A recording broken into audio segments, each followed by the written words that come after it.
in a minute, so you're going to be live any second. Yeah, I've already hit go live. So, right, we're live. So it's going to probably lag a little bit to start with, as per usual. But I think we're now on. I think we're on. I need to get on YouTube then, don't I? So I can. Well, so you can see yourself. Right, that's the advert. Well, more so I can check all the. Yeah. What's coming through? Right, yeah, I am on the microphone. We're on, you can hear me fine. Yeah, we're on mic. So good evening, hello everybody. Hello everyone. Happy almost theme park season. But yes. We're on. Yes. Let's talk about theme parks straight away. Mike, 12th of April, not May Bank Holiday weekend. How good is that? It's happening. So where are you going to go first? Where are you going to go first? I wonder. Go on. I keep wondering, where are we going to go? Let me think. I think we're going to be at the big one for opening. It's going to have to happen, isn't it? Six Flags Great Adventure?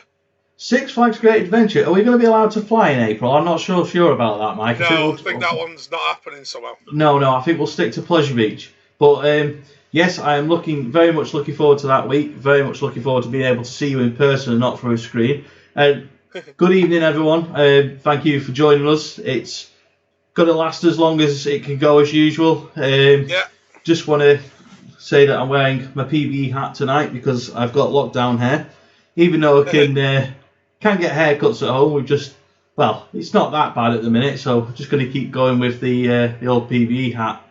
We are lagging a little bit, Mike, I think, according to my live stream. I'm definitely lagging.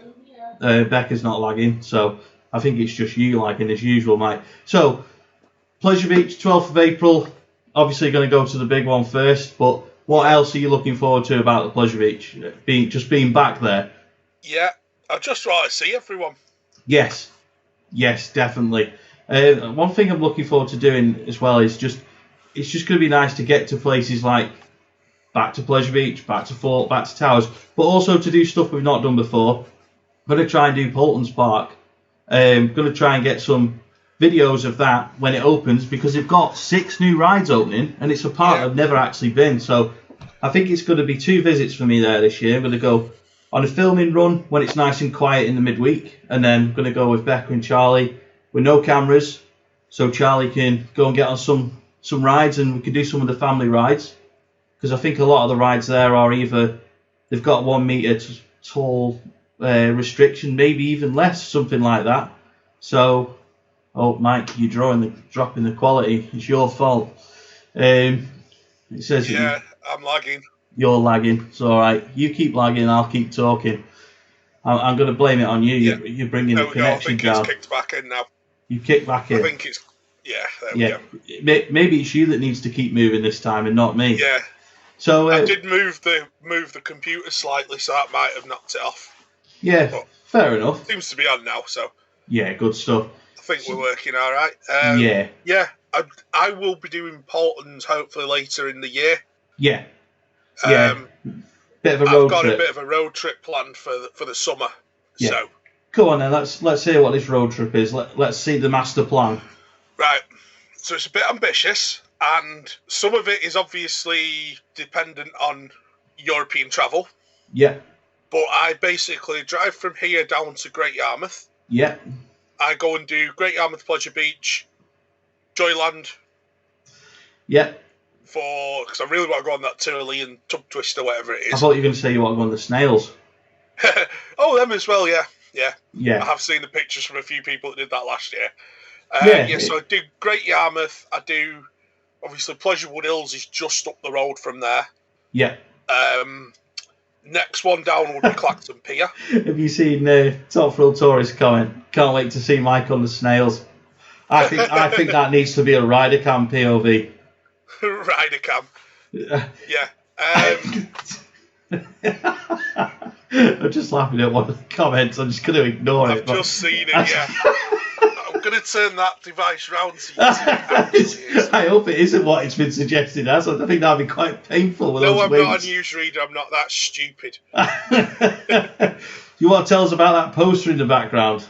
I can't agree with the fact that it's the most iconic roller coaster that it was. There you go. That might show what it actually is in the background of me there. Yeah, I mean, I would hope so. It's definitely a plane. Yeah. But it looks a lot better now, that's one thing for sure. So I'm going to try A and... poster. Who's Mike? Mike's the guy in the Zumanjaro t-shirt. I was going to say jumper. There's no way you'd be wearing a jumper inside. I just can't imagine. No, doesn't happen very often. No. What's our thoughts on Peppa Pig World at Legoland, Florida? Well, it's going to be good for families, but I can't agree that it's the first ever Peppa Pig World because Paulton's Park kind of did that I was going to say, I need to get to years Peppa ago. Pig World here first. Yeah, definitely. That's the thing. Something I do want to mention, whilst we're quite early on, is at some point tonight, I hope this shows up quite well, we're going to be doing a bit of a giveaway. We've got 5 of these Pleasure Beach Experience key rings, which Becca's made. So we're going to be doing a bit of a giveaway.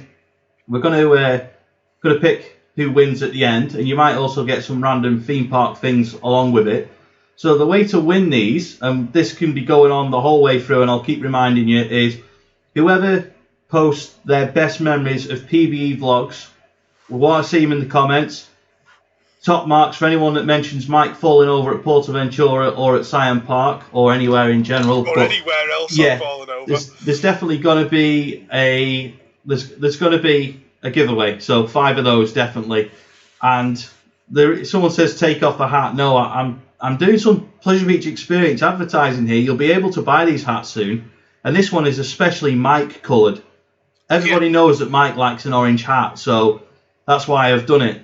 Carl's not going to win. Definitely. Don't worry about that, Emma. We're not going to let Carl win. I think that'd be unfair because Mike could literally just go and say, well, there it is. I could post it to Mike and he could just hand deliver it to you. So, no, that's not fair. I don't think Carl watches the vlogs anyway, so I'm sure he'll tell us otherwise.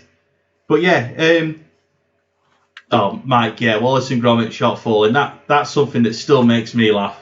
I just don't know how I didn't notice it whilst we were filming. I really don't. It's like I'm stood there filming away and chatting away behind the camera, and then Mark and Jimmy just start absolutely, just laughing their heads off. And I'm just thinking, what are these two laughing at here? And then all of a sudden, I just see you marching over and Mark saying, please tell me you got that on camera. Please tell me you got that. I'm like, got what on camera? And then you come over, I'm going guest services. I'm like, all right, okay, something's happened. But then the problem was, I watched it back on my camera screen, and then that was it. That set me off then. I was just laughing then for ages. As you'll probably remember, I was leaned up against the Big One support by the Grand National entrance, absolutely creased over, just because I just couldn't deal with it. I really couldn't deal with that. But I think the worst one... We've got a suggestion for log flume breakdown here. Oh, that was ace. That was funny, to be fair. I think that we really don't think we can't blame the ride for that. I just think that was our fault. There's no doubt about it. No, I blame the ride. You blame. I'm going to go with it. It was our fault. No, I blame the ride. You blaming the ride. But yeah, what we'll do is before the live stream finishes, we will go through some of the comments, see which ones that it's going to be difficult to pick a winner. But I think I might let Becca pick the winner. But I'm going to take this hat off now as requested. Hopefully the lockdown hair doesn't look too bad now. I'm hoping that this has flattened it down nicely. But you'll see why I've got the hat on now I've taken it off. But yeah, these will be available soon on the Pleasure Beach Experience website. We're going to be updating the shop soon. Going to be more t-shirts, hoodies, and all the usual stuff in different colours and stuff like that. But that hat was the first one made, and it was a bit tight on my head, but that's probably because I've got a big head. But Mike, what's your favourite vlog memory, if you can think of one? God, there's been a lot, hasn't there, over the years? Yeah, definitely.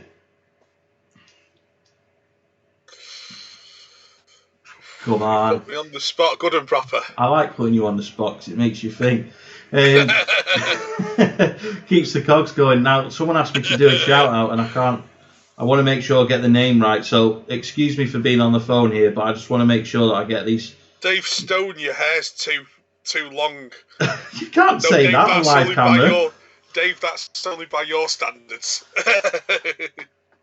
Oh, okay. Here's a shout out that I needed to do. Daniel, you'll be very happy with this. So I just want to say happy birthday to Laura Booth, whose birthday it is on the 2nd of March. Thank you for your support of PBE. I've put my phone down now, so there we go. I'm struggling to keep up with all of these memories. This is brilliant. I'm gonna enjoy reading back through these later on. Lazy River's been suggested again. Lazy River. What's that? When you got tipped off, or the Oh, on the conveyor belt, yeah, that was a great moment. Probably. The thing is, I remember that, and when we got back to the hotel, I remember that you'd gone for a little nap, and Chris came to put all of his footage on my laptop, and we sat and watched that clip of you falling off the thingy. It probably about for 20 minutes, just on repeat. And we were like, should we just upload it straight to YouTube now? We were like, no, let's not mention it, and let's just put it in the vlog and see the reaction. And then who notices it? The problem is, when it came to editing that video, I totally forgot it was in there, so that set me off again. But still think my favourite one of you messing up has got to be when you fell over at Port Ventura. I just think it's because you did the whole let's go ice skating like seconds before it, and then all of a sudden it's like, whoops, you've just fallen over. And we've had a couple of suggestions here for PA's log flume. Oh yes, we need. The problem is we need to recreate that, don't we? At some point, and I could just imagine that we will create an even bigger wave. That's the thing. I could just see it happening. Oh, we've got mullet on drenched.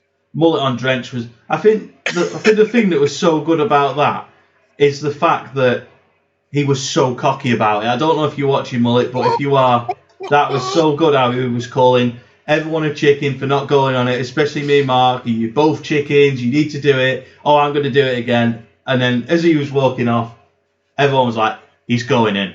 He's absolutely going in, no doubt about it. And he did. And I think it was a good 4 hours home for Mullet in the car. And it was cold anyway, and he was just... I've never seen anyone that soaked.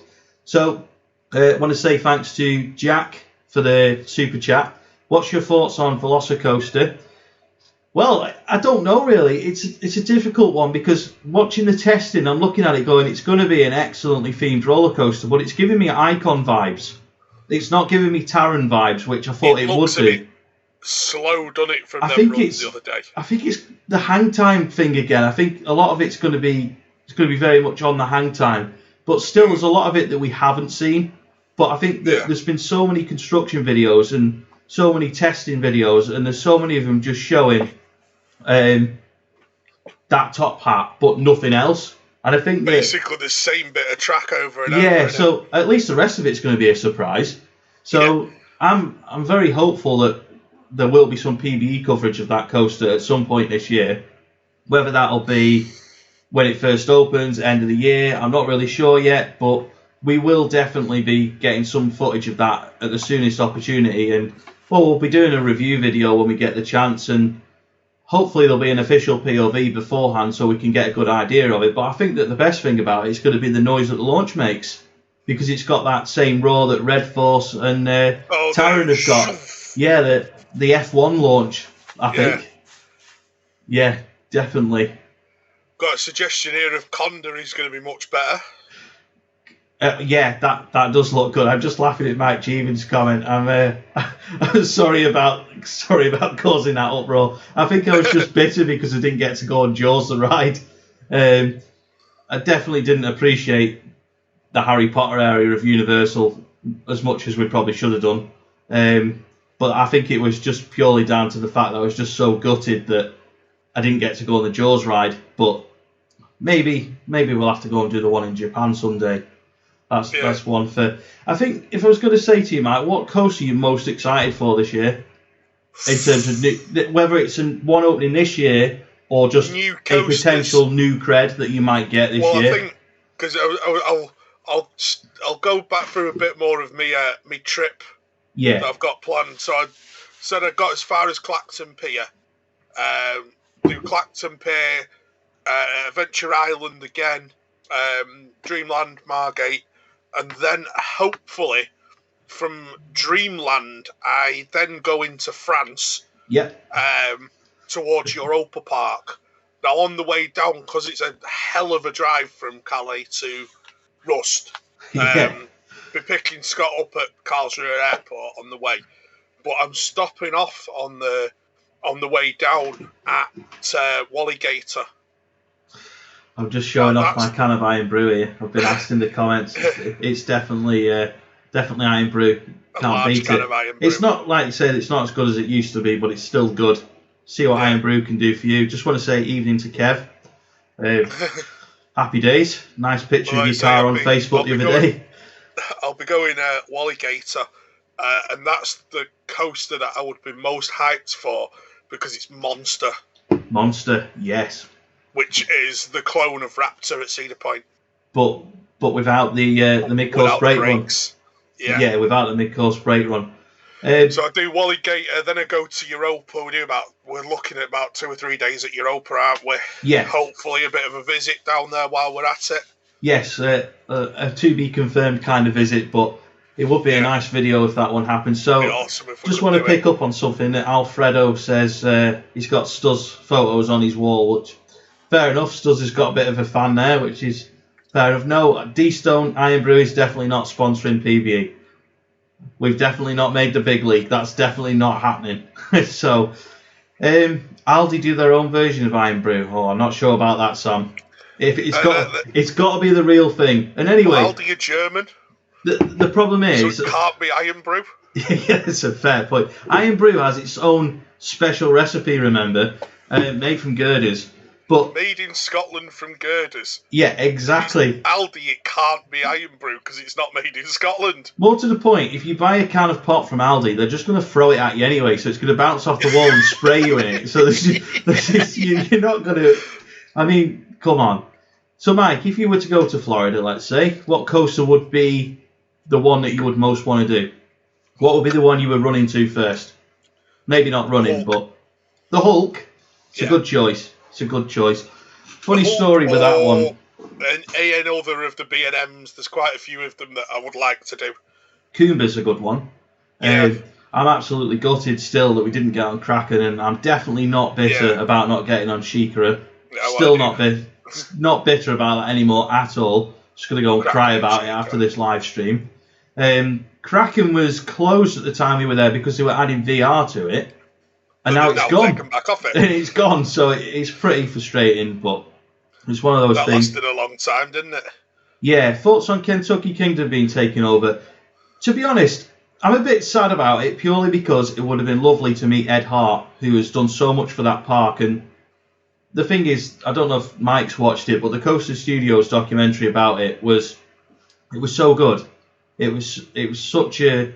You got a real feel for the place, and you just felt like it was in good hands. Now, I'm pretty sure that from what I've seen that everyone has said about it, it does look like they're going to be in good hands, and they're still going to be serving alcohol, which is always a good thing, because one of the things I'm looking forward to when we do go there is getting the 4 shots of bourbon for $25. And I saw that in someone else's YouTube video, and yeah, that looks like it's going to be worth a shout, and because we won't be driving and we'll be getting on the coach. Yeah. I think it'll be just to have those, then go and have a little sleep on the coach. So, thoughts on Mako? I thought that was excellent. That's one of my favourite hypercoasters, no doubt about it. I think that would probably be potentially my favourite of the B&M hypers when I go on it. Yeah, it's... I mean, I thought that Nitro at Six Flags Great Adventure would have been like that, and it wasn't. That was dire. It just didn't do much, really, did it? But... And what was frustrating about the 2 in America that we went on was, out of the 4 I've been on, the 2 in Europe I was fairly pinned into. The 2 in America, I had all this room in the restraint. Jumbo seats. Yeah. I remember you saying about jumbo seats. Yeah. That made me laugh at the time. I always remember I was sat in the station and I was sat on the end seat purposely expecting to get turfed off it. Yeah. And pulled my restraint down, and I know that gap that Shambhala has, and I had that sort of gap. Yeah. You know, that long gap for the click that means it's shut. Yeah. And I had this massive gap in me restraint, fully expecting the ride-up to come over and start jumping all over it. Next thing, the gate's open and it goes, and I'm like, oh yeah. Yeah. I'm laughing, and then there's no airtime. I think the strange thing is, as well, is like on Mako as well, it was very much the same. They have a screen at the back of the station, and they've got like all the seats and little green icons, not icons in the ride, just actual icons. 5 greens, send it. Pretty much. If it's got all like the green stuff and it's showing that, yeah, they're all clear, send it. There was Raven's got it as well. Yeah, I fully expected to get pinned on it, so I just thought I'll just leave it one click. and they'll come and push it down. Next minute, we're being dispatched, and I'm thinking, I'm going to do the moment of shame here. I'm going to have to pull my lap bar down because all of a sudden I'm nervous because it was that high up on it. I was just like, yeah, I'm not so sure about this after all. But I'm just going to try and keep up with some of the comments as well because I might be about to lose connection here. Looks like it. Oh no, you're catching up. Hi Luca. What film would you want to see a ride based on? And to be honest, I know this is going to sound really basic because obviously Six Flags already do it, but I would like to see a really, really immersive Batman or Superman roller coaster experience themed to the newer Batman and Superman stuff as well. And I think that the part that might do it is potentially Park Warner Madrid if they do get their new roller coaster in 2022, which has been rumoured. That would be excellent, and I just don't see it happening. But Taron kind of reminds me of Gotham City, but without Batman, if that makes sense. It just has that feel about it. So I'd really like to see a really dark Batman-themed coaster. But obviously Six Flags have got all the rights on DC stuff, so I just don't think it's ever going to happen, unfortunately. So somebody else called Pleasure Beach Experience Real has joined the chat. Now, there's only one Pleasure Beach Experience account, and that is this one. So Real. You could at least, try and be a bit more original with that name. So on the subject of Colossus, Jonathan has asked this question a few times, and I want to get round to it this time. If the new Flamingo Land coaster is so popular with lap bars, any chance it can put pressure on Thorpe to get similar trains and make Colossus amazing? I'd love to think so, but I genuinely think there would probably be more chance of Thorpe removing Colossus before they do that. I just think that as much as point in them doing it, it would be great. It would be great, but I just honestly I don't think it's going to happen. Put my enthusiast head on, great. Yeah. Put my commercial business head on. What's the point? Yeah. What I would have to ask. Because at the end of the day, it's a 20-plus-year-old ride. Yeah. I think it'll be 20-year-old next year, I think. Well, 2002, I think it opened. Yeah, so it'll be 20-year-old next year. So it's a 19-year-old ride. Nothing particularly great about it. I've heard various rumours over the years that it might have to be removed. So yes, as well, which doesn't bode well. Yeah. So I don't see the point in them doing it. And let's be honest, there's only us are going to notice the difference. The rest of the country will be sat there going, but it's not got shoulder things, so it's not safe. I'm going to fall out. One thing it would be is it'd be a lot easier to get in it. There's no doubt about it. Yeah. Before this goes off the screen, I just want to confirm to Kev, who's asked about Revolution at Six Flags, it's always had lap bars. Yes, it only has and I believe it was the first ever looping roller coaster with lap bars. And I believe that he did some interesting stunts, Mr. Schwarzkopf, to try and prove that they won't fall out to the execs of Six Flags. And they went, yeah, okay, we'll do that.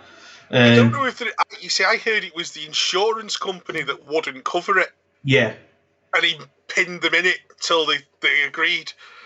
Yeah, he hung them upside down by the lap bar until they agreed it was safe. Yeah, sorry, Jonathan, if we got your question context wrong, but yeah, it would be great if basically if you like you say if Flamingo Lands is a success and people do put pressure on Thorpe, as in not enthusiasts, then it would be great if Thorpe did it. Honestly, I think there's more chance they'll remove it. So, but yeah, I think it's definitely a cost thing, no doubt about it. Kev, I'd love to go on Revolution at Six Flags, but not as much as Becca would love to go on it. Yeah, and hopefully, we all want to go and do Six Flags Magic Mountain. Hopefully, it'll happen soon for Becca. Definitely.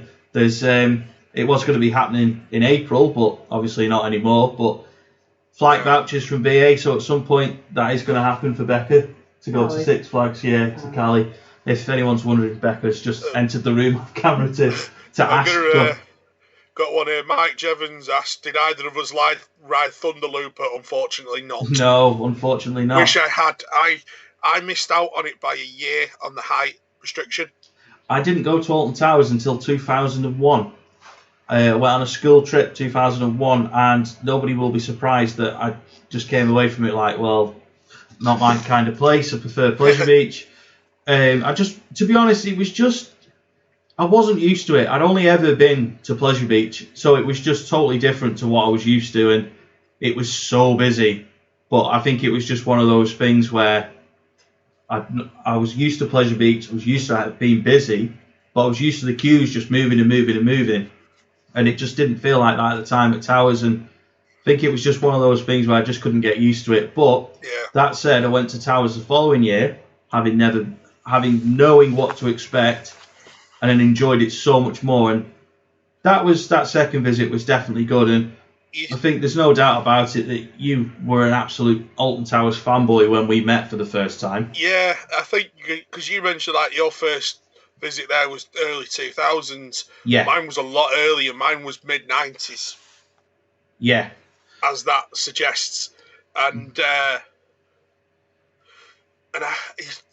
me, I've said this a lot over the years that I've always felt that Alton Towers has never quite been the same as it was in the 90s. Yeah, I know what you mean. Never quite had that. There was something about the place at the time. I mean, the advert used to be where the magic never ends. Yeah, definitely. Or where wonders never cease was the one as well, and it was. It could just be that I was a kid. Yeah. You know, it was what 8, 9. So, I'd say I was 13 in 2000. So, their heyday was when I was a kid. So it might just be that, but I don't know. There's a few things that, like I always thought Ugland was ace. Yeah. Gutted when they got rid of Ugland.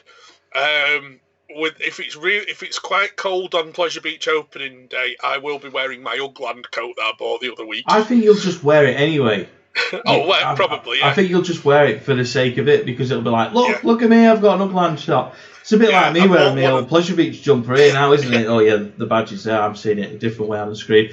But yeah, it's just kind of like wearing my Pleasure Beach top, because I can. But it is actually merch. It's not uniform. I haven't managed to score myself a job on the big one or something. It is quite simply a Grand National hoodie.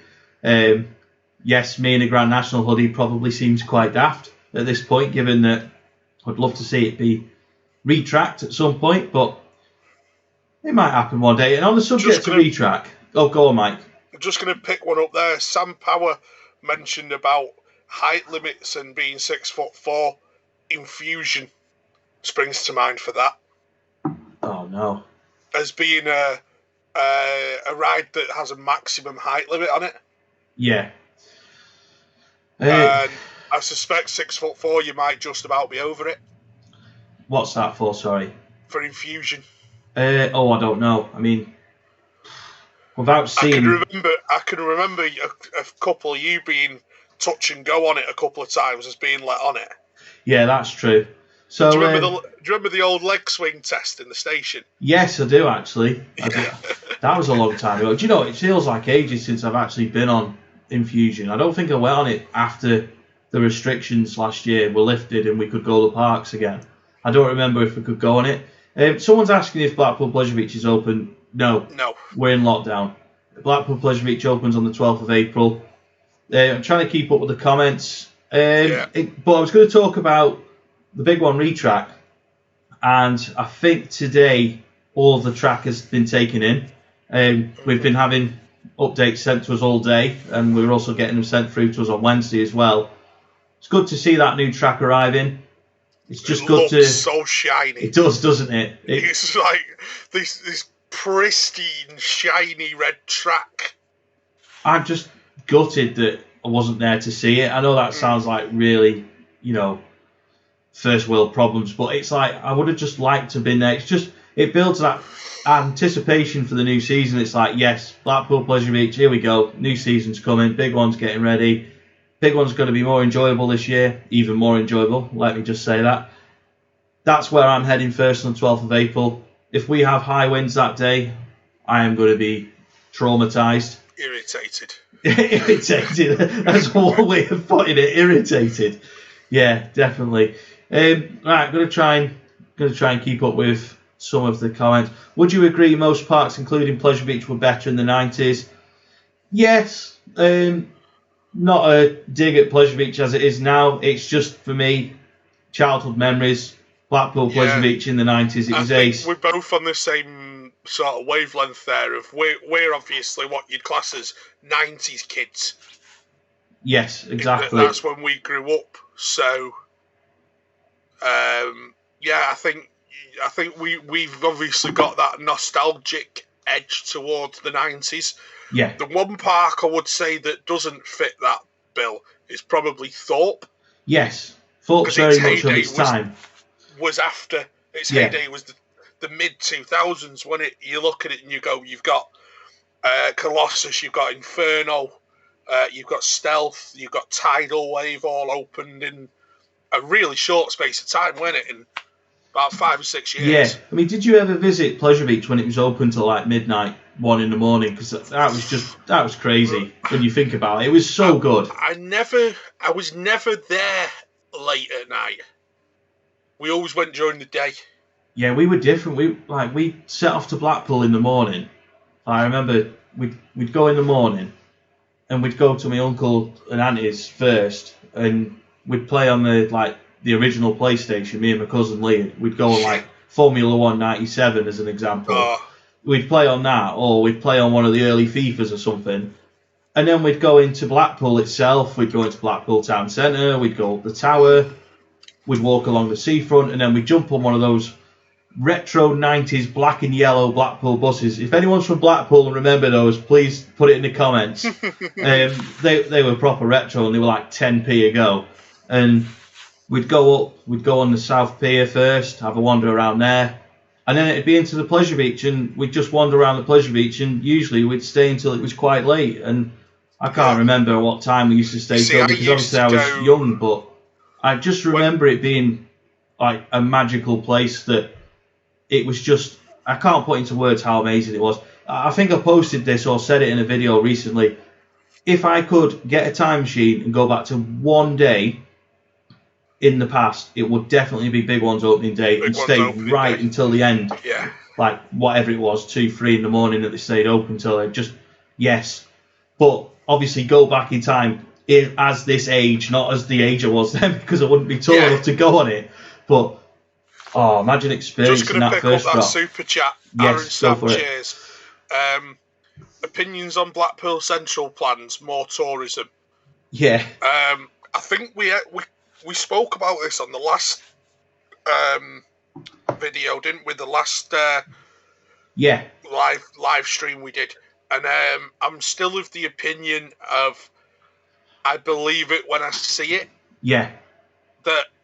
Definitely. I'm quite sceptical of whether it will actually happen. Yeah, I'd agree with that. Definitely. I've just seen there's been a couple of questions aimed at me here. Go for it. One of what do I think of public transport from Manchester to Pleasure Beach? I think it's generally quite good. Quite good. There's a couple of options. One is the train. And again, you either get the airport train straight to North, or you change at Preston and get the rock box to South. So your advantage of that is you're at Pleasure Beach. The downside is you have to go on a Northern Rail rock box. Yes. You've also got something worth bearing in mind that can be a really good offer is the National Express. Yeah. Sometimes it's worth considering. It takes a bit longer. It's about an hour and a half into Blackpool, and it drops you way up at Central. Funnily enough, as we were saying. Yeah. But it's sometimes I've done it for like £6 before now. Yeah. So it's worth it. It stops in Preston as well. So if anyone's picking it up that way, you can get it at Preston bus station. Yeah. Yeah, I think the public transport into Blackpool is very good considering it's out of the way.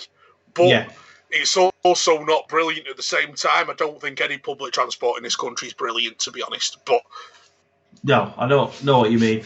So I just want to. There's a reason I bought a car again. Put it that way. Yeah, I just want to pick up on the Central Pier, Central development in Blackpool as well. I know you've answered it, Mike, but I genuinely will believe it when it happens. I'm not even going to say when the ground's broken, because there was ground broken in Blackpool for a roller coaster once that didn't happen, which I'm not going to go into that because I can't back it up anymore, because all the Google documents and articles and the Blackpool Gazette articles and everything about it have all gone now. But there is a model of what that roller coaster was going to be, and that roller coaster was going to happen. And if you look, it's basically going to be King Dakar, but bigger. Yeah, well, who knows? It might well have been King Dakar. There is that possibility. There is quite possibly. Of course, thinking about it, King Dakar didn't exist at the time, did it? No, it didn't. And then all of a sudden it got announced. That's how long ago it was. Yeah, it was a long time ago. It's possible. Yeah, definitely a long time ago. So a lot of people remember the old handy buses in Blackpool, the black and yellow buses. I remember them. They were just so dodgy, but they were so Blackpool at the time. They were just proper Blackpool at the time, weren't they? That's just Blackpool, innit? Yeah, another thing that me and Becca were talking about Blackpool as well is that back in the day when you used to turn up and the Laughing Clown Man, or whatever you want to call him, was outside the main entrance, and I just find it's funny that the reason it got moved into the park was because it was annoying. I just find that quite funny, really. But I can also understand it, because imagine working in a casino building all day, just hearing about that. Sam Shepherd says the modern buses are better. Sam, how do you know? You didn't used to live in Blackpool. Those buses were part of a trip to Blackpool, mate. Honestly, they were the bee's knees, and they were the right colour to be the bee's knees as well. You can take your Wi-Fi and put it elsewhere. Oh, steady on. You can put that with your plane. So, my favourite PBE vlog memory will always be Mike on the Rugrats flume. Well, that could be brilliant. Any time, really, couldn't it? But opening weekend was the best. Right to go on, but everyone forgot the wallets. I can promise you, I got my plenty of drinks without of it that night. Good. That's a good thing, because everyone always asks, did Mike get his drinks? Well, yes, I did. He certainly did get his drinks. I hardly spent anything that night, because I just got bought pints, or just pints being thrown. Thrown at me all night. You got your fix of peas as well, I'm sure. No, I'd had that the night before. Yeah, that's true. Friday night is peas night. Friday night's pea night. Yeah. Does Valhalla live up to the hype? Well, I think for most people, yes. And I think we discussed this once, that Valhalla probably does deserve the hype it gets. It's just not our favourite particularly. I think in another location, I think it'd be, I'd absolutely love it. Yeah, I know what you mean. It's just not in the right location, i.e. Blackpool. Yeah. It's just not suitable for a ride that dumps buckets and buckets and buckets and buckets of water over you. Yes, definitely. Bang it in PA. Portaventura, for reference. Portaventura, great. Yeah, definitely. So 34 degrees. Something I want to pick up on quickly is, how do we renew our 2020 Pleasure Beach Pass, and how do we get the 40% off? Now, this is quite tough, this one, because it doesn't work for everyone, but the first protocol is head to the Pleasure Beach website and log in on your account that you bought the pass with. That's how I did mine. That's how I did mine as well. But if you bought it at the Pleasure Beach, then that's where there's complications from it. So, as an example, Becca's pass was bought at the Pleasure Beach, and we had to ring up and renew that one, and then got the registration sent by email. So the first protocol would definitely be to go on Blackpool Pleasure Beach's website, log in on the email and the account that you bought the pass on. If it doesn't work from there, then I think the best bet is to either contact Blackpool Pleasure Beach on social media, or probably just ring them. I think at the minute there's so many people trying to get in touch on social media. I mean, I'm bad for tagging Pleasure Beach in things that aren't really important to them, like the updates today. I tag them in every post. If I post a picture of Pleasure Beach, I'll tag them in it. So I think a lot of things do get lost on socials when you can tag somebody or something so easily. But yeah, definitely log in first on their website, and if it doesn't work from there, then maybe email them or message them on socials. And again, if that doesn't work, then I'd definitely give them a ring, because it can take a while sometimes to get a reply on socials, because a lot of Pleasure Beach staff are still waiting to go back because of the situation with lockdown and stuff like that. But they will help you. Martin in guest services is very, very helpful, and he will definitely help you out eventually. He's just very, very busy with a lot of season pass renewals at this point. There's been a comment about the big one's lifespan. I think from what we've seen in the last 2 years, they're retracking it. They're going to keep retracking it. There is no way they're going to lose the big one. Everything else in that park goes before the big one, no doubt about it. I think it's got at least now 40 years left in it. Oh, definitely, because if it's 20 plus years now, and really, let's face it, this is the first huge chunk of money it's had spent on it since probably the late 90s, isn't it? It is the biggest retrack that I've ever seen it have since the first drop was done. All by the drop and the turn. Yeah, because all the other retracks have been like 3 or 4 sections at a time. Like one section of track or something, hasn't it? It's been like a couple at a time. It's never been like 8 like we've seen now. It's a long piece. I don't know if people haven't seen it, they won't realise, but it is a very long stretch of track that's currently being worked on. Yeah, definitely. So the comment about the Grand National, this is going to sound a bit terrible, but there was recently a video uploaded which is about 11 minutes long, where I sort of go over the good and the bad of the Grand National. So please, if you haven't checked that one out, because I do talk about RMCs and what they could do to maybe get it better and stuff like that. So there's a shush. But yeah, there is a very recent video. Did you guys ride Morecambe's Texas Tornado? Unfortunately not. No. I only ever went to Morecambe the once, if I remember rightly, or it might have been more times. I'm sure my mum will correct me by text. But like I said on the last live stream, that we we went for the light switch on when Noel Edmonds and Mr. Blobby, and I still can't convince Mike to sing Mr. Blobby. They did the switch on. A question again about Pleasure Beach season pass is how long does it take to get the registration email? It can be a while. Again, no, it's because they've got a massive backlog of people to get through. Yeah. So I think it's just... We couldn't really give a straight answer on that one because we did ours months ago. Yeah. So obviously they only started sending them out in about mid-January, and we'd done ours in about October, hadn't we? Yeah. Well, I renewed my pass probably in June. I think I did it before the park had even opened again, because as soon as they made it available to renew it so early for next year... Yeah.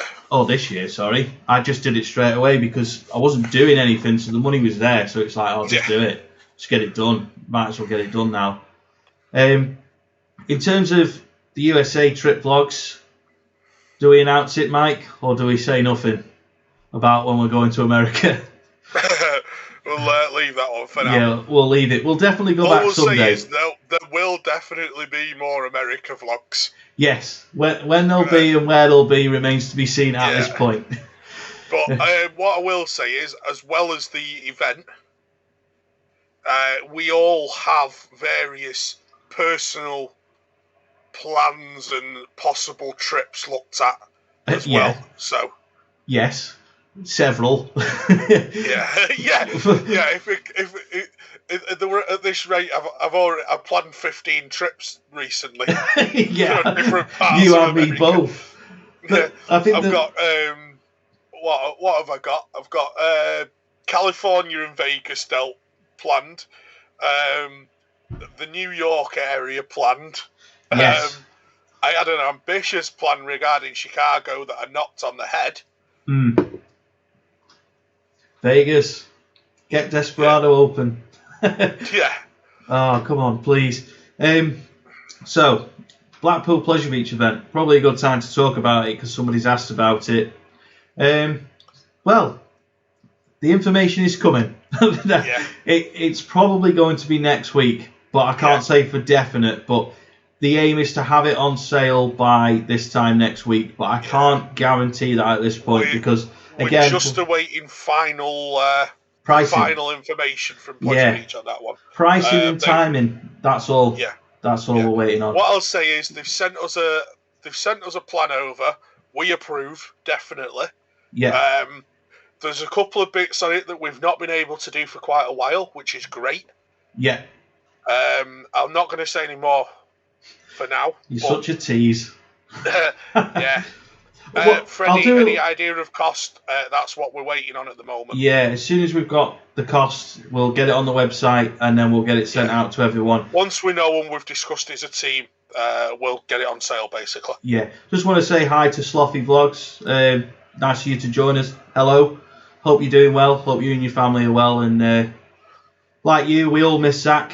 I was actually looking at the picture that me and Mike got with Zach in Wetherspoons a couple of years ago. I was just thinking, can't believe how long it's been. It's such a shame. He's such a nice guy. And yeah, I saw that picture not that long ago as well. Yeah, I think it came up in Facebook memories, and it's just like, oh. Yeah.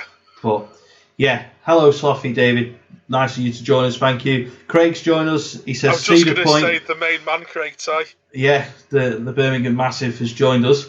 I know how much Craig wants to go to Cedar Point, and unfortunately, it's not looking likely for a while. But we will get you there, Craig. We will get you there eventually. Do you feel the Big Dipper is overrated? I don't think it's overrated or underrated as such. I just think it's a ride in the Pleasure Beach that people either like or they don't like. But I've never really seen. I think it's hilarious trying to film rider cameras on it. Oh God, we'll not trying that again. Yeah. I'm not trying that again. Unless we could mount the GoPro at the front of the train and we're at the back of the train. Yeah. Yeah, right, so favourite weather tourists, if it's walk the big one, then I'm out. It's walk the big one then. Let's do it. Let's do it. No, unfortunately it's not, because Pleasure Beach is going to be open till 10 o'clock on the Friday before the Saturday and Sunday event, so big one in the evening will be good. I'm not saying it's an ERT because it isn't, but the Pleasure Beach will be open till 10 o'clock, so happy days. Rides on the big one and the illuminations on switch on night. You know it's going to be windy. You know it's going to be windy. It is going to be closed, isn't it? Yeah. We're going to be like, what are we going to go on instead? Oh, yeah. There's a question for you here, Scott. Hillsy's World, front or back of the big one? Back left. Every day. Give me that spine tingling sensation, let's say, on the first drop. We'll leave it at that, yeah. Big one, definitely. Back left, let's do it. Quick one here, Preston.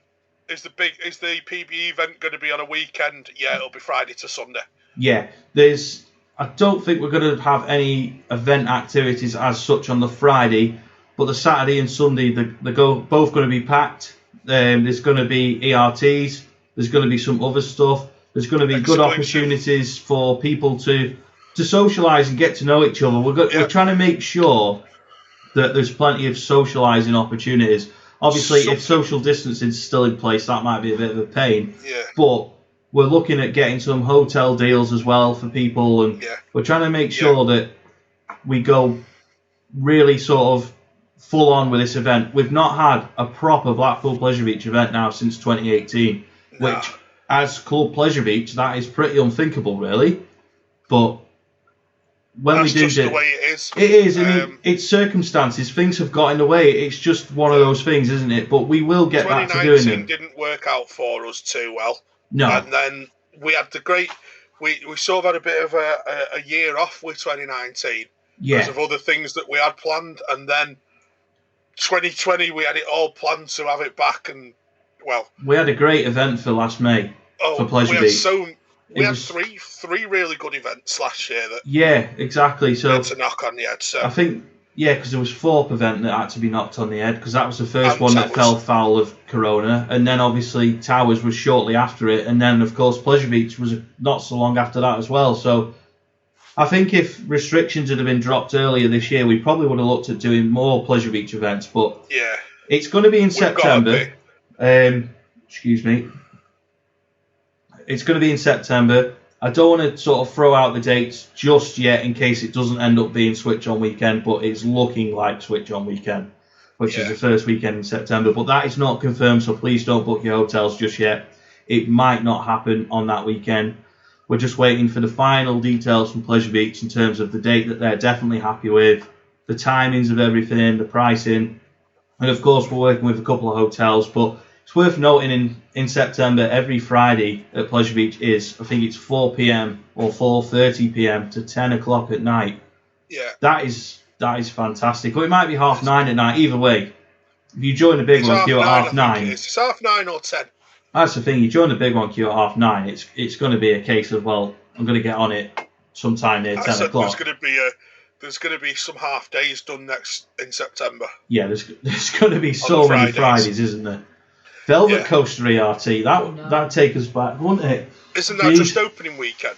Pretty much, yeah. Yeah. Pretty much. Do you feel the big one needs to be repainted as it would spruce it up like Magnum? I think that Pleasure Beach have always said... of the shiny track yesterday. I think it's just one of those things. I think it's just a case of... It's like painting the fourth bridge. Someone at Pleasure Beach used to say, you'll get to the end and then you'll have to start again. Yeah. I think that we had a Q&A with a technical director at Pleasure Beach who actually said, we'd love to paint all the rides, but the budgets have to stretch to other things, which is fair enough. D-Stone, if you don't like it, get another job, my friend. All you do is sit and talk to me and Mike whenever we come to Pleasure Beach. So never done a day's work there, Dave. Go back to Alton Towers and work there, where you can finish at 4 o'clock on a Friday instead.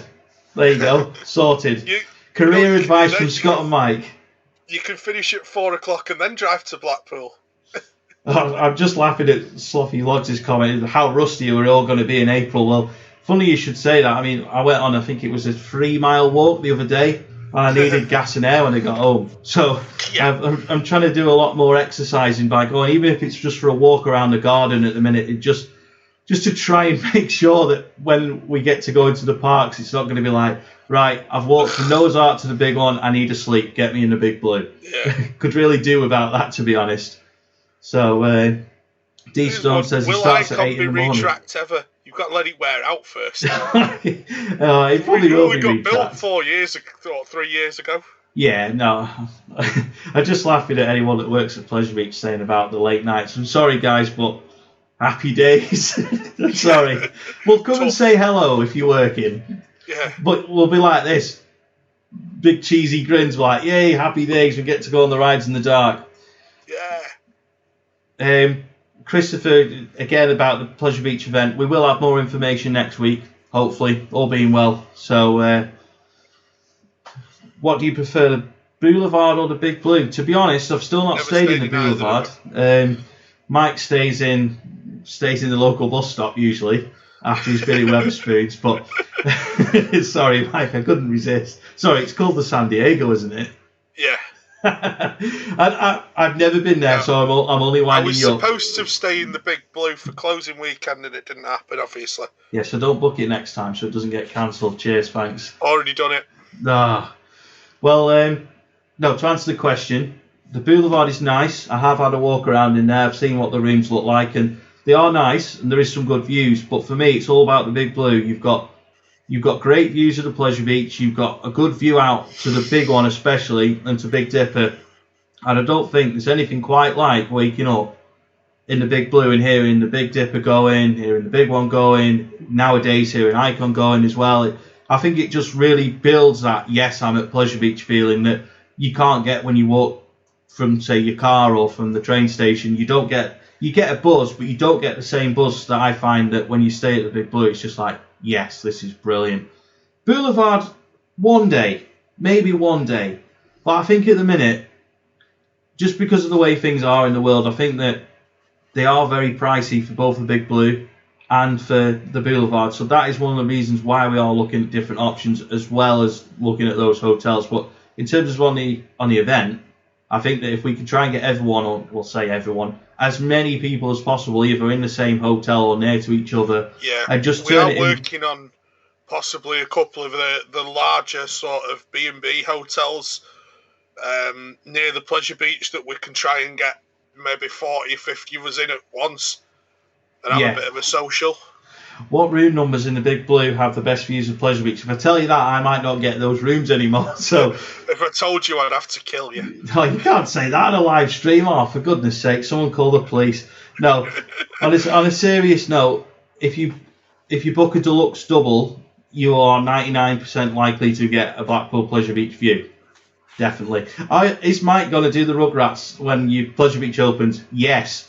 And if he doesn't, then we're going to carry him onto it and plant him in the boat, because that has got to happen. I know it won't be quite as cold as normal, but you never know. Blackpool might sort of go. Blackpool's weather climate does like to have a mind of its own, and it might be thinking, well, it's opening weekend. I've got to be rubbish.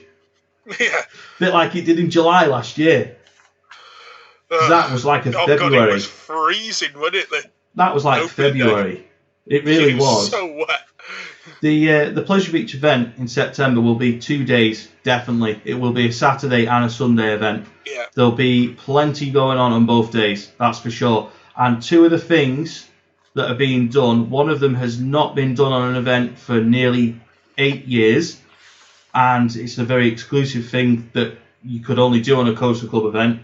And also, another one of the things has never been done. So, yeah, excited for those.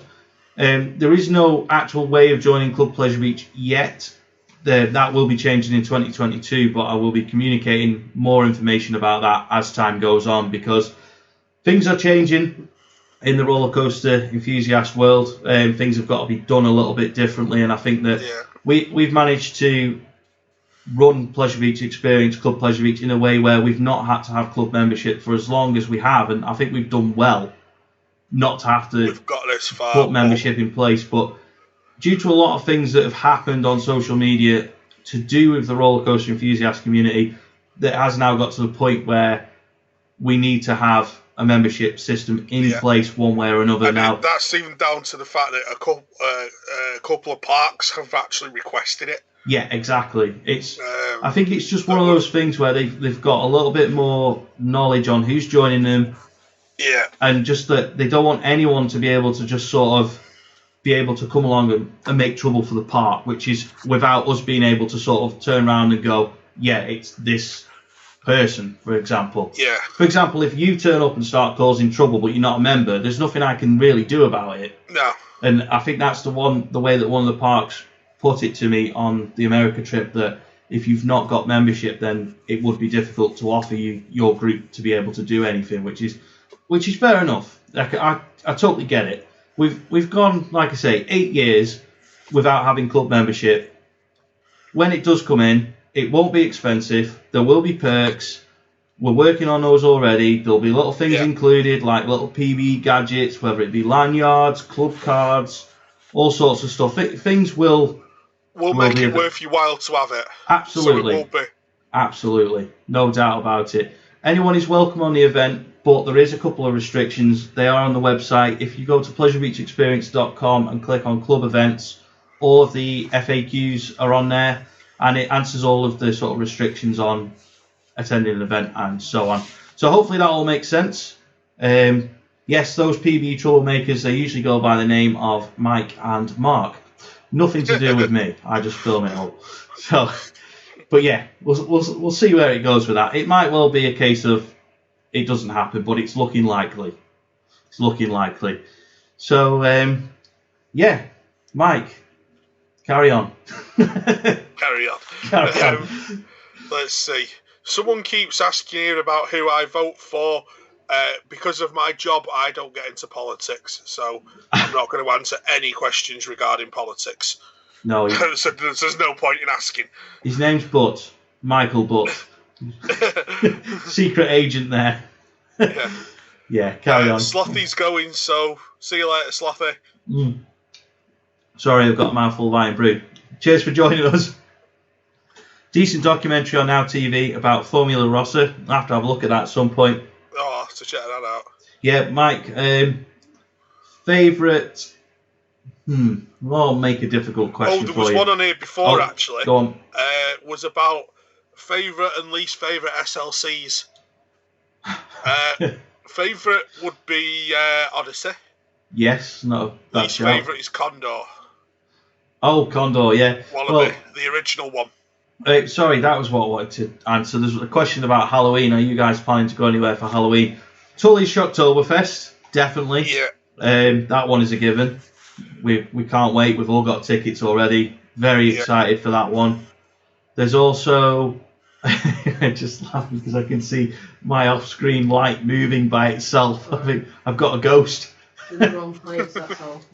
We're looking to do Howl-O-Scream in York again, definitely. Horror at Hitchinbrook House. Mike and Mark have volunteered to do that one, so I don't have to. Mark's going through that one. I'm going to wait at the end for that one so I don't have to go because I'll be too scared to do that one. That one's absolutely scared the living daylights out of me, I'll say. I won't say anything worse. With Halloween, we're lucky it might not be as in-depth as it has been in previous years just because we've got so much coaster-related stuff that needs catching up on. Definitely. I've got like a lot of stuff that I booked for 2020 has been rolled to 2021, and now that's been rolled until the end of the year as well. And because Ryanair are a bit stingy on when they'll let you use your vouchers, you've got to kind of all put stuff in at one go. I think I'm going to lose money on some of them, to be perfectly honest, because there's not enough time to literally to do everything. So that's one of those things. Thank you, Ryan Smith. Appreciate it. So thank you very much for that, for the super chat.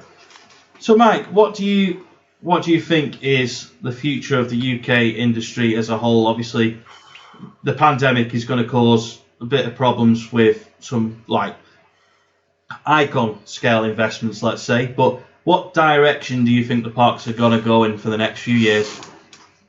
I think investments out of the window. Well, big investments anyway.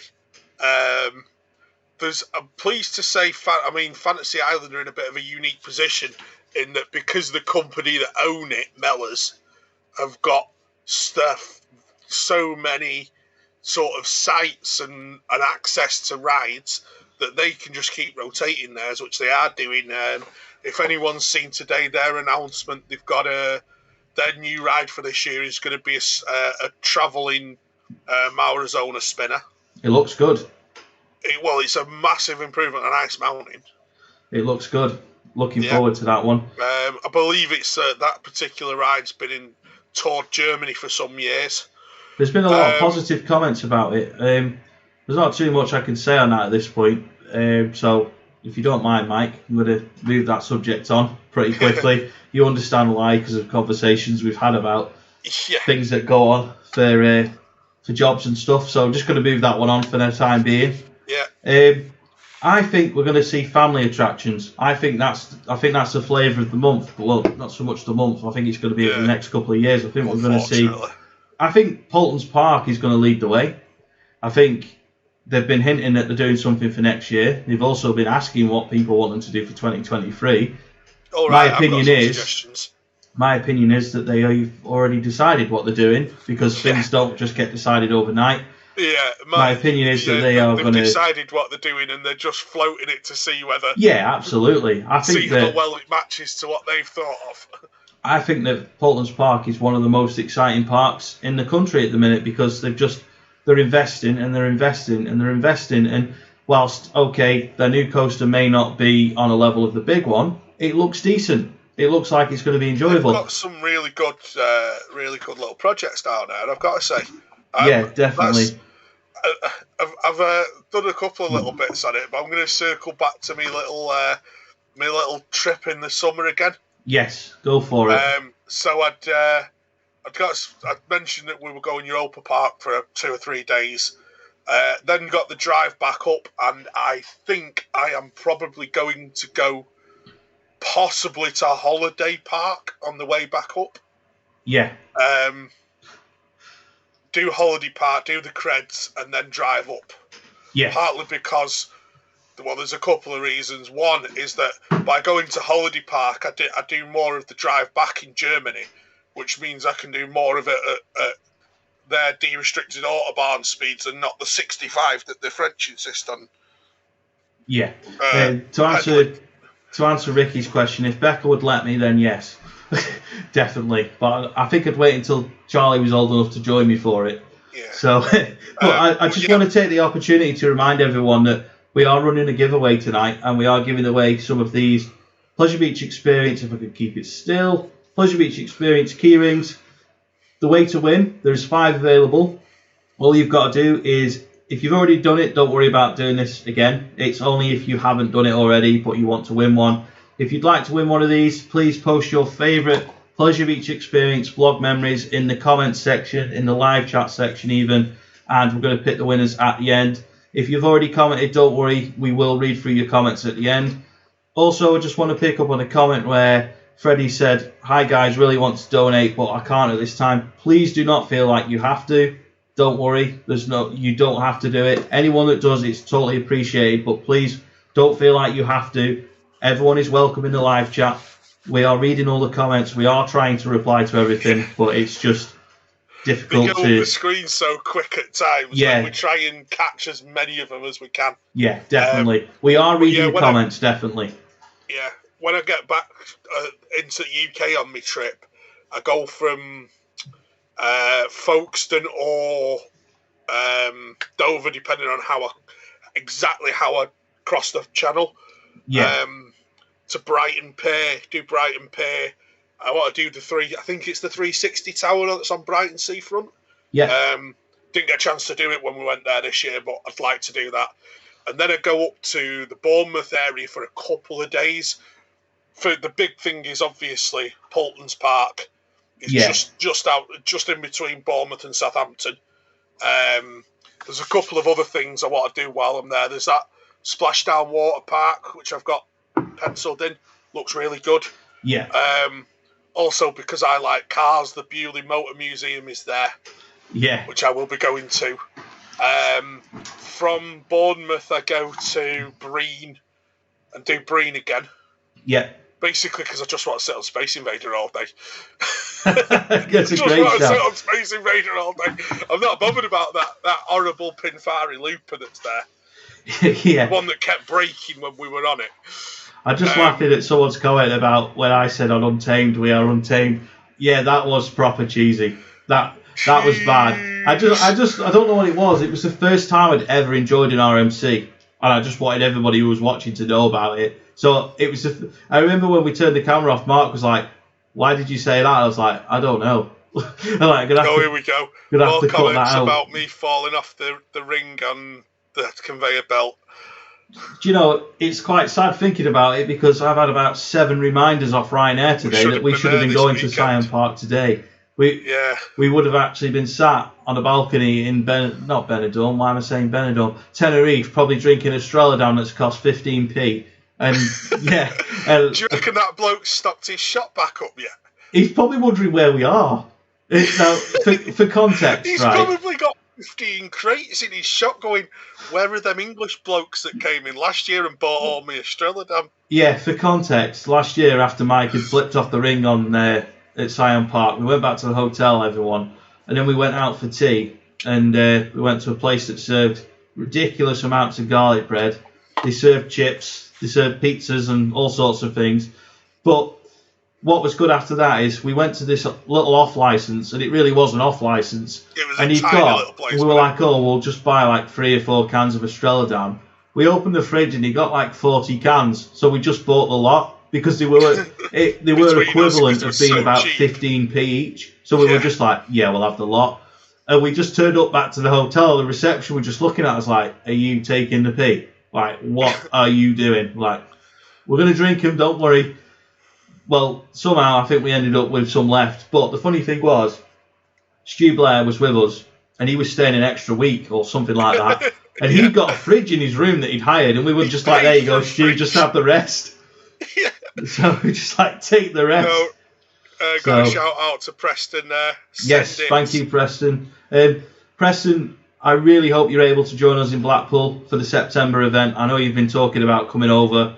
That would be fab if you could do that. That would be excellent. That would be really, really good if that can happen. Let's hope it can. Mike Mondays, I'm afraid, are probably a thing of the past. I think we've replaced them with... not Mondays anymore.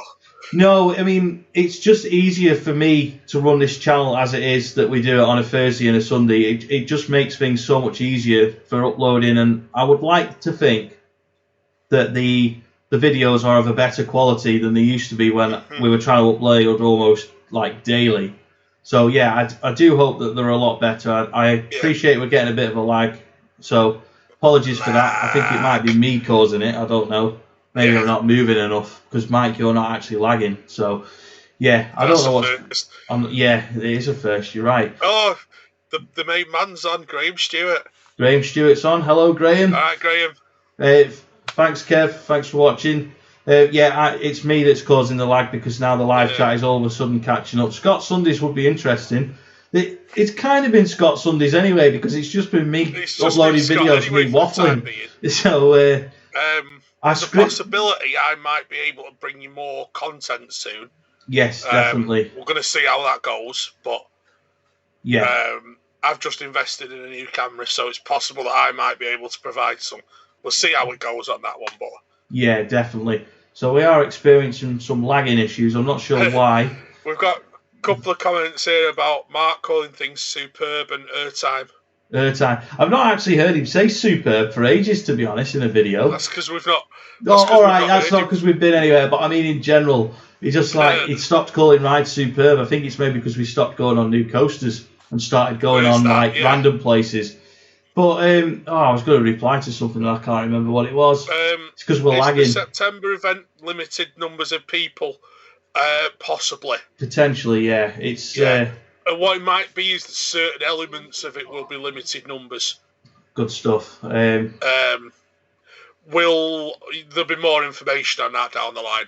Yeah, definitely. We are hoping that quite a lot of it won't be limited in numbers.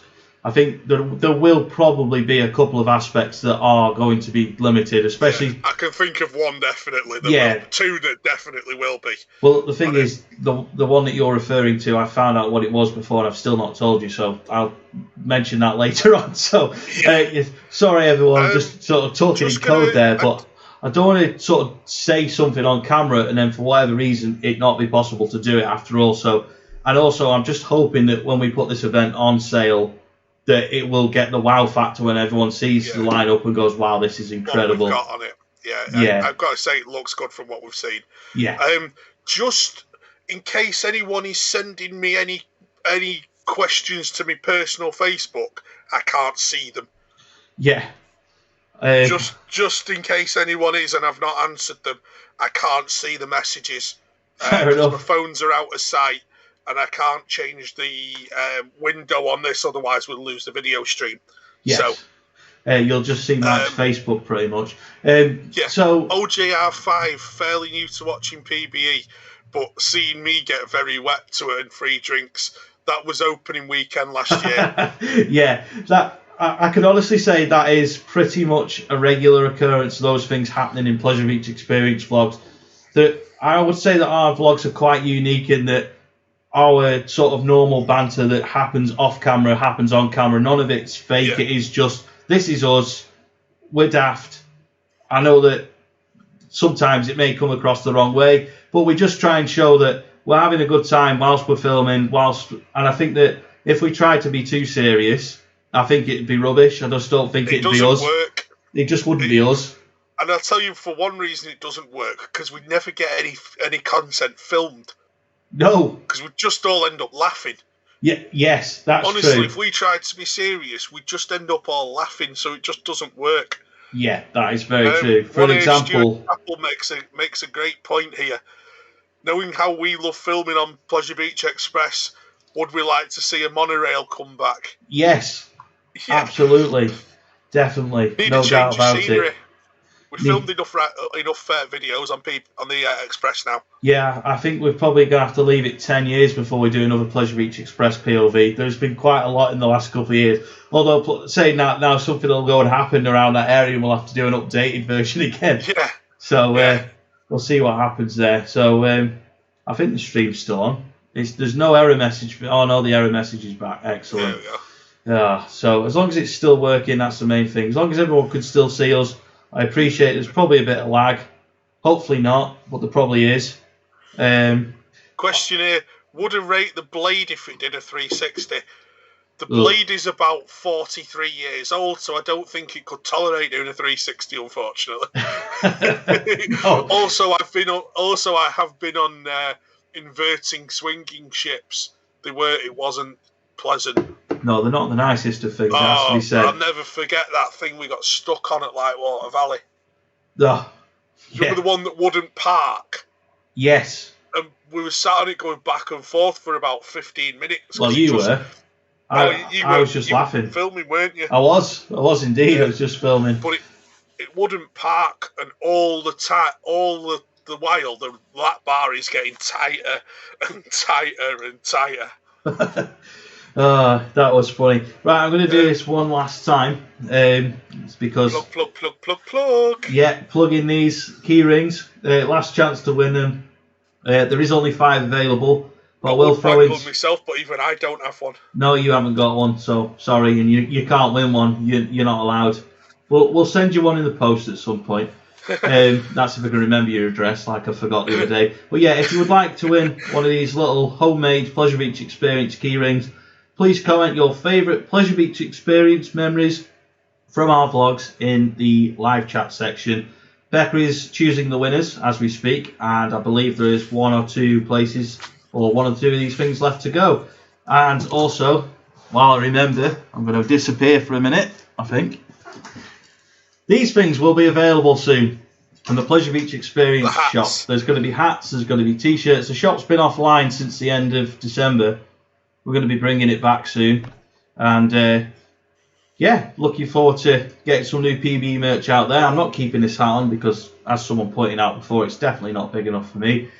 But it's Mike friendly. He would love this colour, wouldn't you, Mike? This is a perfect hat for Mike. No doubt about it. Orange. Although I've lost Mike. He has gone completely still. Oh, is he coming back? I don't know. Yeah, I think I'm coming back. He's coming back. He's coming back slowly.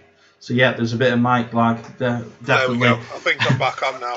Good stuff. So yeah, I couldn't hear you either. So. Oh, fair enough. You just gone like on a still. Oh, it's going again.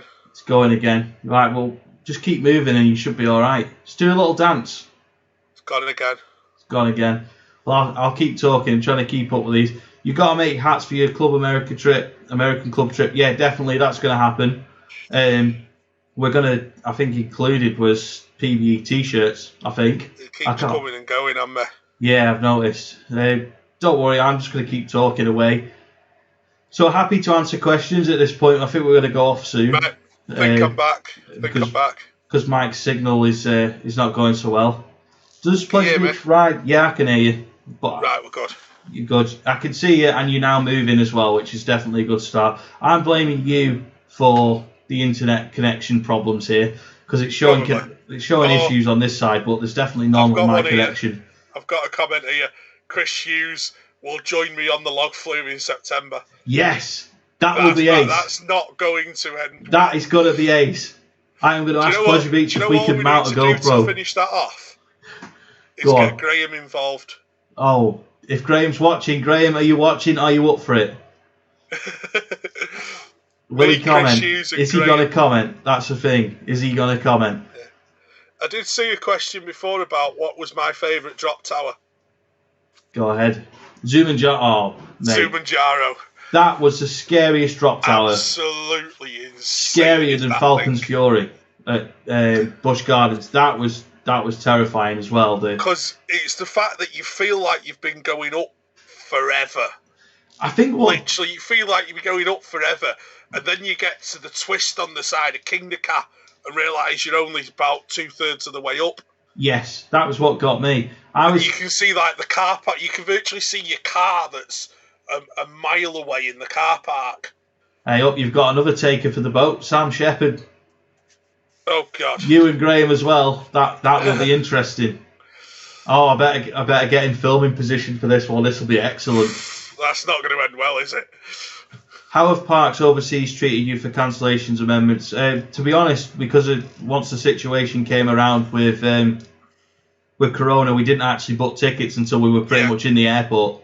I've not booked anything, so no, not had a problem with it. When we were in the station for when we were going to Energylandia, I didn't book my park tickets until I was in the airport.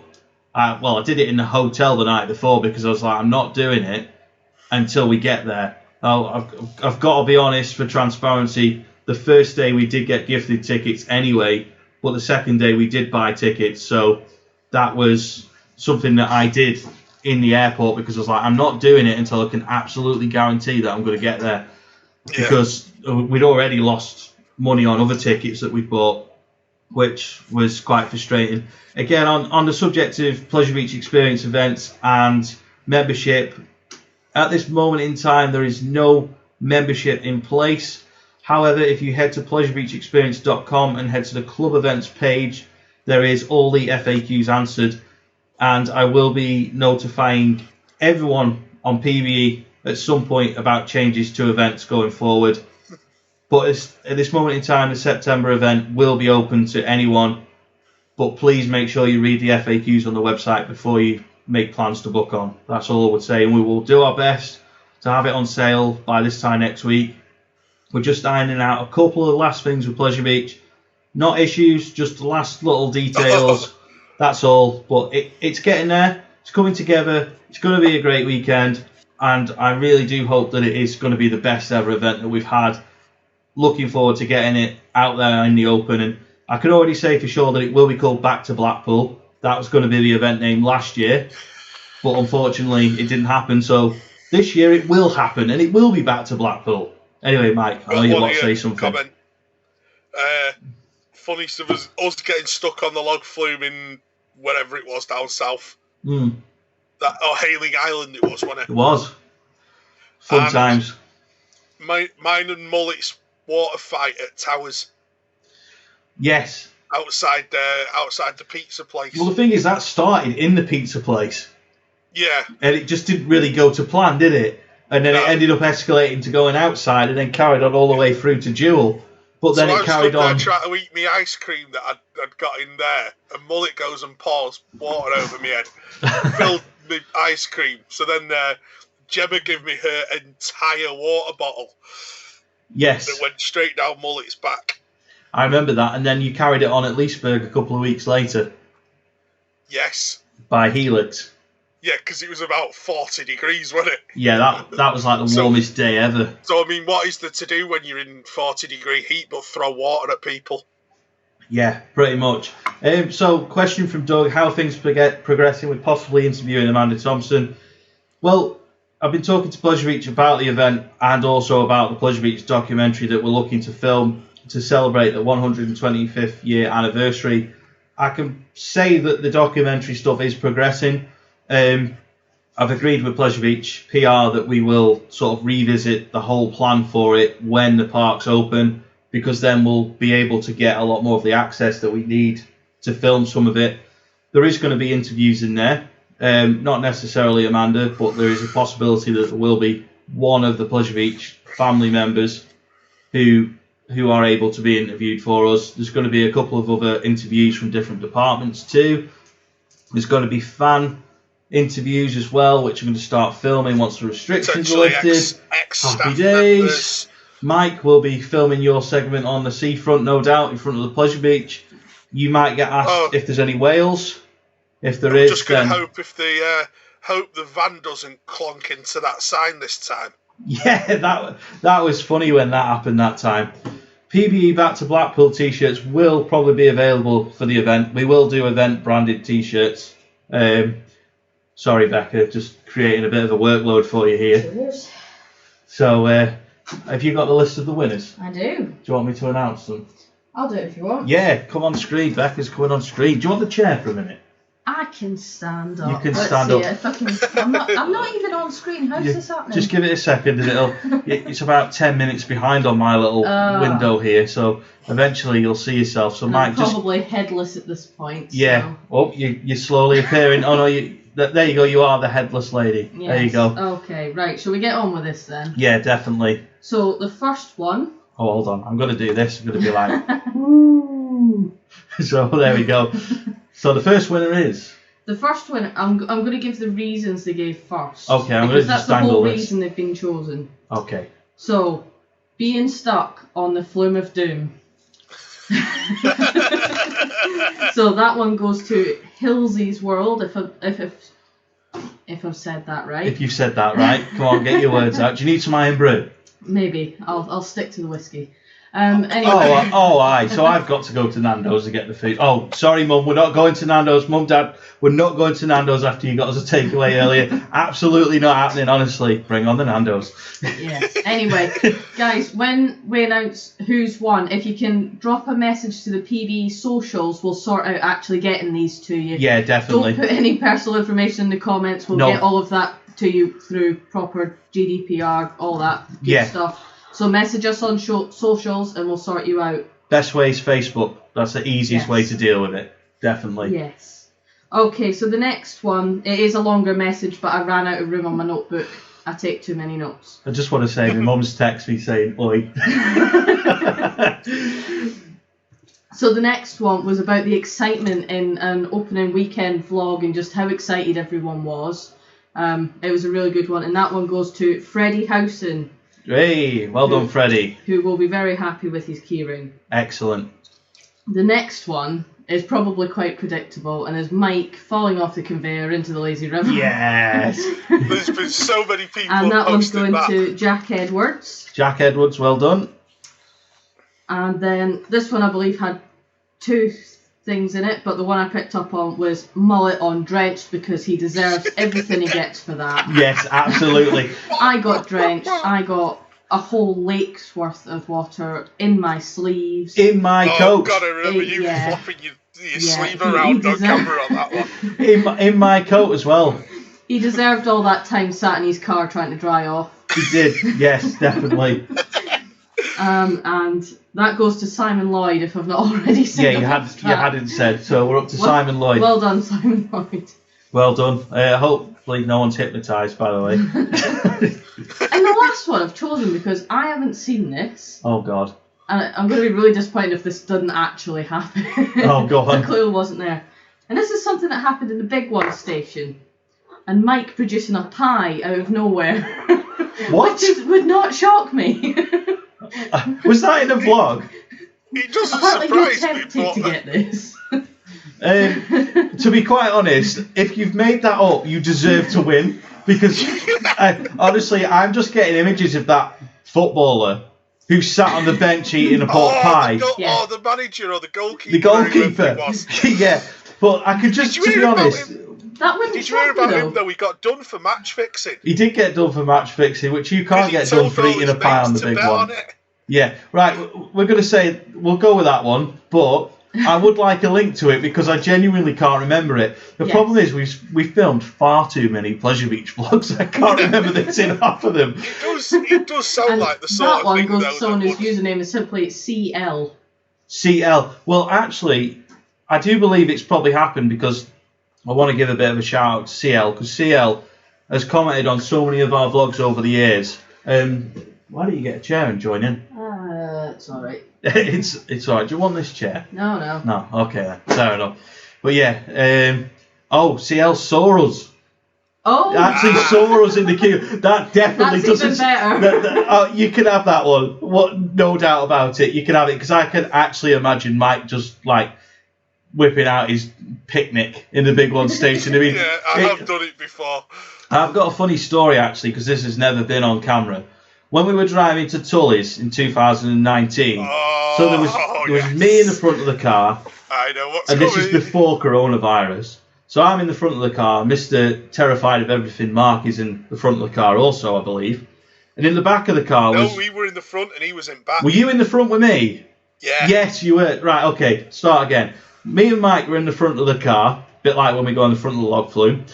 And then Mark and Mitch were in the back. Mitch is my brother. And Mike opens the most foul-smelling crisps ever. To the point where, even though it was cold, the three of us who didn't have the crisp were pretty much smashing the windows because they absolutely stunk. Now, Mark was pretty much heaving in the back and we had to stop at the next services so he could get a drink. That is how bad it was. So this is what I mean about Mike. He literally can pull food out of anywhere and be like, look at me, I've got chocolate or something like that. You know what I mean? He just literally whips food out of anywhere. It's fantastic. That is not the first time you've been done over by crisps on a road trip, is it though? No, it isn't. And you had no permission to do that because we weren't together at that point. Poisoning me was spicy. I wasn't the only one. Stuz was on this as well. Yeah, Stuz was in on it. I'm not having it. This was on a rather long drive back from Oakwood where we stopped at a services and I bought some rather spicy Pringles that were very new at the time. Yeah. Someone didn't notice the difference in the tube. Yeah, I just sort of dug in thinking there was original Pringles and was like, okay, my tongue's on fire. But not only that, then fails to pass me my drink of Coke and gives me Oasis. I mean, what is this? I don't drink Oasis drinks. I was like, what's this? No thanks. So, Becca, what's your favourite roller coaster while you're here? My favourite roller coaster is a different one because it's tied and I can't split them. Oh, go on then. So that is Kumba at Busch Gardens. Yeah. And the Hulk. The Hulk, fair enough. I thought the Hulk was going to drop off after its retrack, but they've worked magic. Worked their magic. Yep. Definitely. So, should we do any more giveaways? We've got anything else that we could give away? We can do a mystery giveaway. Mystery giveaway. I do have some prototypes that we could... PBE prototypes? Or... But it will be a mystery. It's a mystery. Right, so do you want to name your prize? Or not your prize, the way to win. And people can win. Right, okay. I want to know what park people are going... Given that all the parks are now going to open at the same time, which one are you choosing and why? I need to know why. Yeah, you need to know why. There's been a lot of hype about going to Pleasure Beach because it's the first to open, but it's going to be really interesting to see just where people's loyalties lie when everything opens at once. Definitely. I've got a feeling that Pleasure Beach will be nice and empty on that Monday. I've got to be honest. Yeah. That's for sure. Big one, re-rides. It's going to happen. It's like literally going to sit on the big one all day, aren't we? And just to answer before anyone potentially offends me here, I am from Edinburgh. Not Glasgow, then. No. No, just good. I know that. Just thought I'd check. Yeah, and not Edinburgh. No. Am I offended people now? Yes. Yeah. That sounds like an ex-United defender. Yeah, it probably does. So anyway, whilst you're all talking about which parks you're going to go to, shall we think of some tough questions for Mike?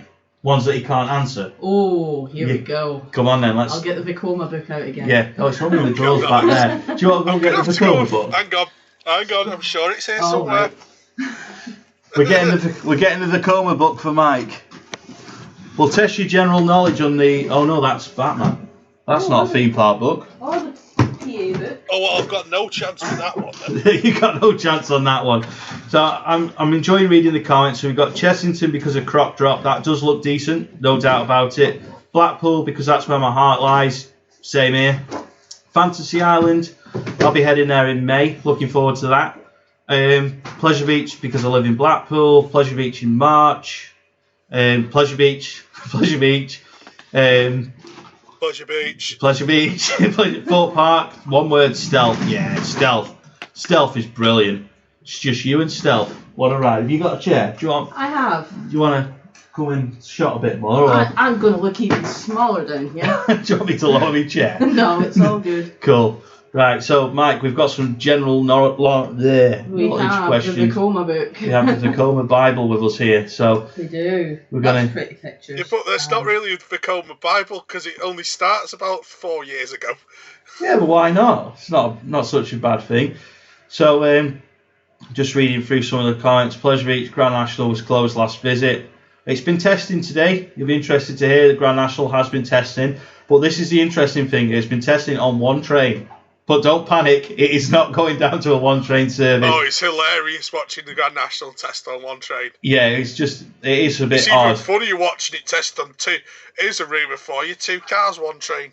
Yeah, definitely. What's funny is when they start it off and one's going up at the top of the lift hill and the other one's like just coming out of the station and yeah, it's really weird hearing that station siren twice in different times though, not very close, so... You've got single cars running around the track and things like that. Are you keeping track on who's going to be your winner? I will do, yeah. Yeah, good stuff. I just thought I'd check. So I reckon you're going to pick Cadona's because we went there in 2015. But it was better when I went before then. Yeah. Although, just that part of Aberdeen is amazing. Yeah. I do like my visits to Aberdeen. It's been too long. Well, it's been 5 years, hasn't it, since we went? Yeah. Must be.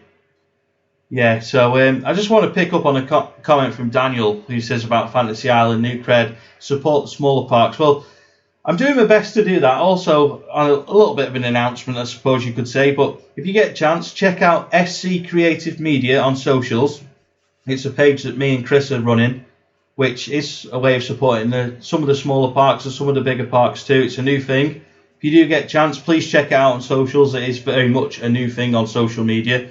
It's been going a little bit longer than the social media accounts have been going, but yeah, if you get a chance, please check that out. That would be much, much appreciated. So, Becca, I believe you've got some questions for Mike. I do, if I hadn't just dropped the book. Anyway. I thought I'd be really cruel with this one. Mike knows how cruel it can be on these questions, though. What is the difference between the Vekoma Family Boomerang and the Vekoma Family Boomerang Rebound? Not that Mike's probably been on either, but... No, I haven't. Track length. Track length. He's going with track length? Nope, there's an element of it that visually you would be able to tell straight away whether it was one or the other. Should we show him? Are we allowed to show him? I don't know. There's no point, I can't... No. There's no point, I can't see it anyway, so... Are we bullying him a bit too much here? Okay, I'll give you the answer. There's like what looks like a mini helix in one of them. It kind of right. So the track length, bit of a spiral in the middle. Rather than you're straight up and down, you've got a bit of a. You get what I mean. One of them is basically one of them is Accelerator at Drayton Manor, and the other one is Rake at Fantasyland. That's the way I would look at it from this picture. Right. I've been on neither, so... that's fair enough. So, I like that tense music. Right, I'm going to try and keep up with some of these comments as well. I've sent you a cool pic of the Pleasure Beach at night on Instagram. I'll definitely check that out soon. Pleasure Beach it just feels right. I look forward to meeting PBE members for the first time. Personally going to Pleasure Beach because it's my favourite park in the world. I love that comment. Pleasure Beach is probably my favourite place in the world as well. It's just... Well, if it wasn't for Pleasure Beach, people wouldn't be sat here together, would we? So there's that as well. Becca, have you ever been to Kirkcaldy? Just a few times. Yeah. I'm no more than a half-hour drive. I'm from no more than a half-hour drive there. Wishful thinking, think I'm still that far up north. But Sorry. Yes, many times, especially the Kirkcaldy Fair. It is excellent. Decent. It is Kirkcaldy decent. Links. But we need to get Mike there, I think. Definitely get you on those boosters and the spinning coasters and the ice jet and all other stuff like that, definitely. Mike, is that a tea towel behind you? I presume you were talking about this over this shoulder here. You still on PS2 games there? Why not? Bit retro. There are some PS2 games next to the PS3 and PS4, yeah. Remember, people can't see that because I've cropped it. No, that's fine. I just wanted to question you. Mike, you're off the hook. So I see. So I've got two views of you. Obviously, I've got the one screen and then the YouTube screen, which is a little bit daft. So these the YouTube screen cuts off at about here. Yes, it does. That's right. So if you've got any more questions, please chuck them in the live chat. We're probably going to go offline about 10 o'clock. Take it down briefly just so you can see what it actually is, and not knock the plane off. If anyone was wondering, it's the Corkscrew Final Day. Yeah. Poster. Good stuff. Number 409 of 500. Oh, I'll have to find out what number mine is. Oh, no. Well, live television, everyone. Oh, jeez. I think there's spell pods in Alice in Wonderland as well at Blackpool Pleasure Beach. So, Mike... I heard it was Febreze. I could be wrong, but... Well, I think that was Keith Allen having us on, I've got to be honest. That might well have been one of his silly comments. You've not broke that, have you? Should you get our plane? No. The big one in the box. Oh, no, probably not. We might break it. To answer about the plane the other way now. Fair enough. Good stuff. So yeah, we have got a Pleasure Beach brick. It was one of my Christmas presents off my mum and dad, so had to be done really. I still don't know where those bricks are going, to be honest, in Pleasure Beach. I did think they were going on one of the walkways between Nickelodeon Streak and Avalanche. That was just a rumour I'd heard, but now people are saying they're actually going at the park entrance by Noah's Ark. So it's actually going to be interesting to see where they go. And I think that the park entrance is the sensible place for them. But yeah, I mean that walkway would be a little bit strange, really. Yeah, if it's where we thought, it's quite out of the way. It is. I think you'd have to really you'd have to go for it a little bit to find out. You'd have to go out of your way. Someone says that they love Becca's Etsy store. Thank you. Great stuff. If you've not seen it, check out Adventures Remembered. That's what it's called, isn't it, on Facebook? On Facebook, on Etsy, it's Adventures Handmade because they're a little bit tight on space. Yeah, fair enough. And just, I wanted to... will you go to Japan at some point, do you think? I've got to be honest, I think that new Nintendo area is a bit of an eye-opener, and I think I'd like to see some of the Dragon Ball Z stuff over there as well. But this is going to sound really funny, but I am a really, really fussy eater, and I think that's one of the reasons I'd be worried about going to Japan or China is because I would literally be like, where's McDonald's? And I know that Becca's probably laughing. Them, so you're all right. Yeah, I'd be fine. Yeah. You can still get chicken nuggets, and so you're all right. Yeah, we're all good then. We're sorted. So yeah, I understand that there's the parks in China and Japan especially are going to be sort of expanding so much over the next couple of years. The one that I possibly would like to do is Hong Kong. Yeah. I want to do that because I know Jimmy's been there. Is it Happy Valley? There's Happy Valley, and there's just in that general area there is a lot of like gravity group coasters. It's the one that's got the B&M Flawless off the side of the cliff. Yeah, I'm not.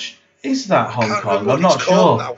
I know Jimmy, where you if mean. you're watching, pop it in the. Somebody will comment. Jimmy, somebody will definitely know. No doubt about it. Jimmy, if you're watching, pop it in the comments. Maverick or Icon? Ocean Valley, I think it might be called actually.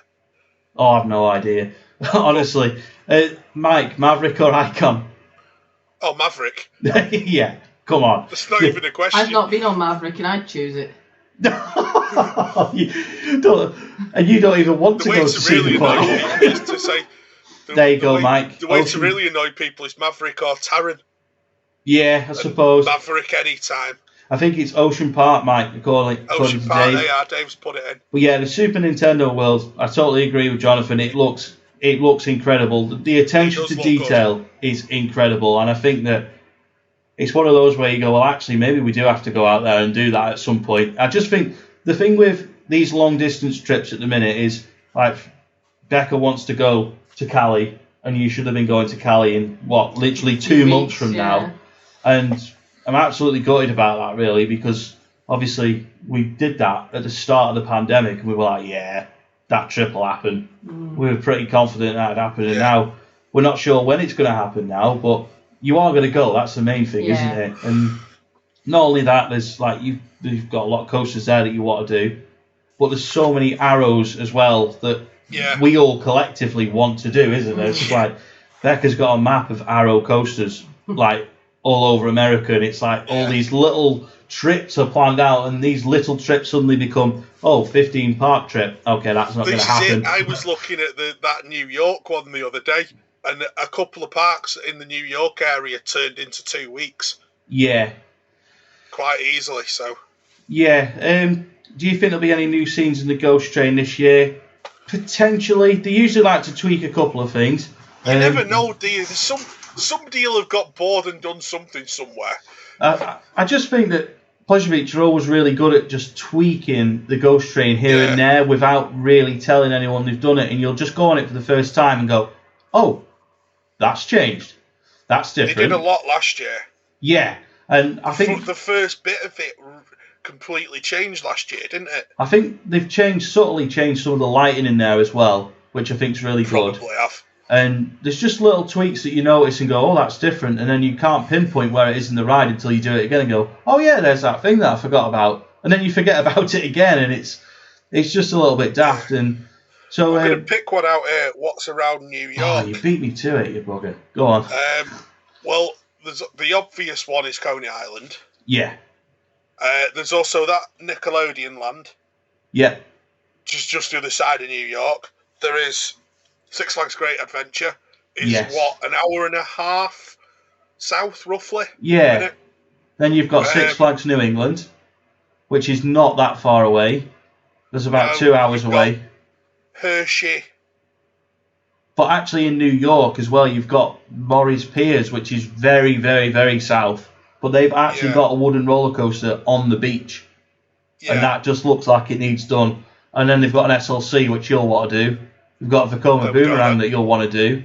So sold. Sold. I have been looking at ways that we can fit that on an America event. But from New York based, you can go anywhere really. I think your limit is Kennywood. Yeah. Kennywood's about 5 hours from New York. Yeah, definitely. But what I'll say is, although it's 5 hours from New York, there's a couple of parks in between it.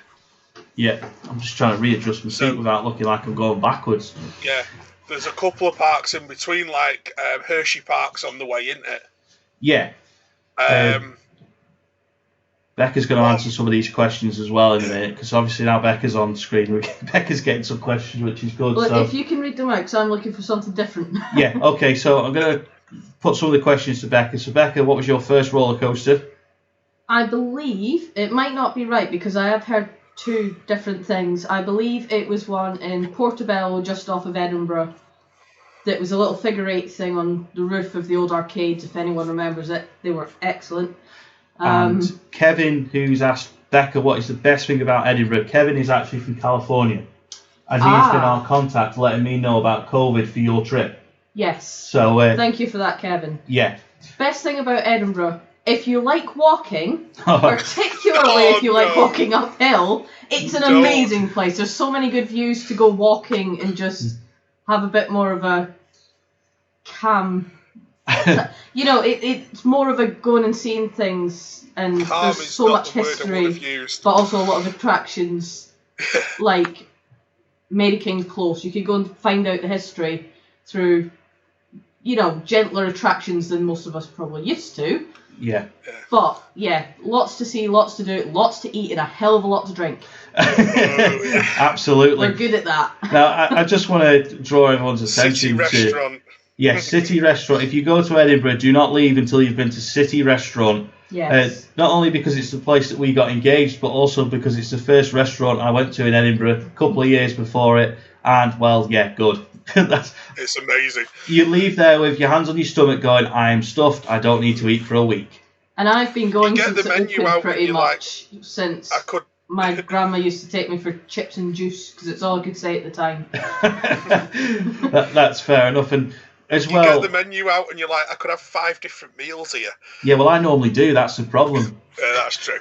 That's the issue. Mike, if you've got any questions for Becca, direct them through me, because obviously I've got earphones in, so your mouth's moving, but Becca can't hear you. So I don't want you to sort of be rebounding all around this room. So yeah. So yeah.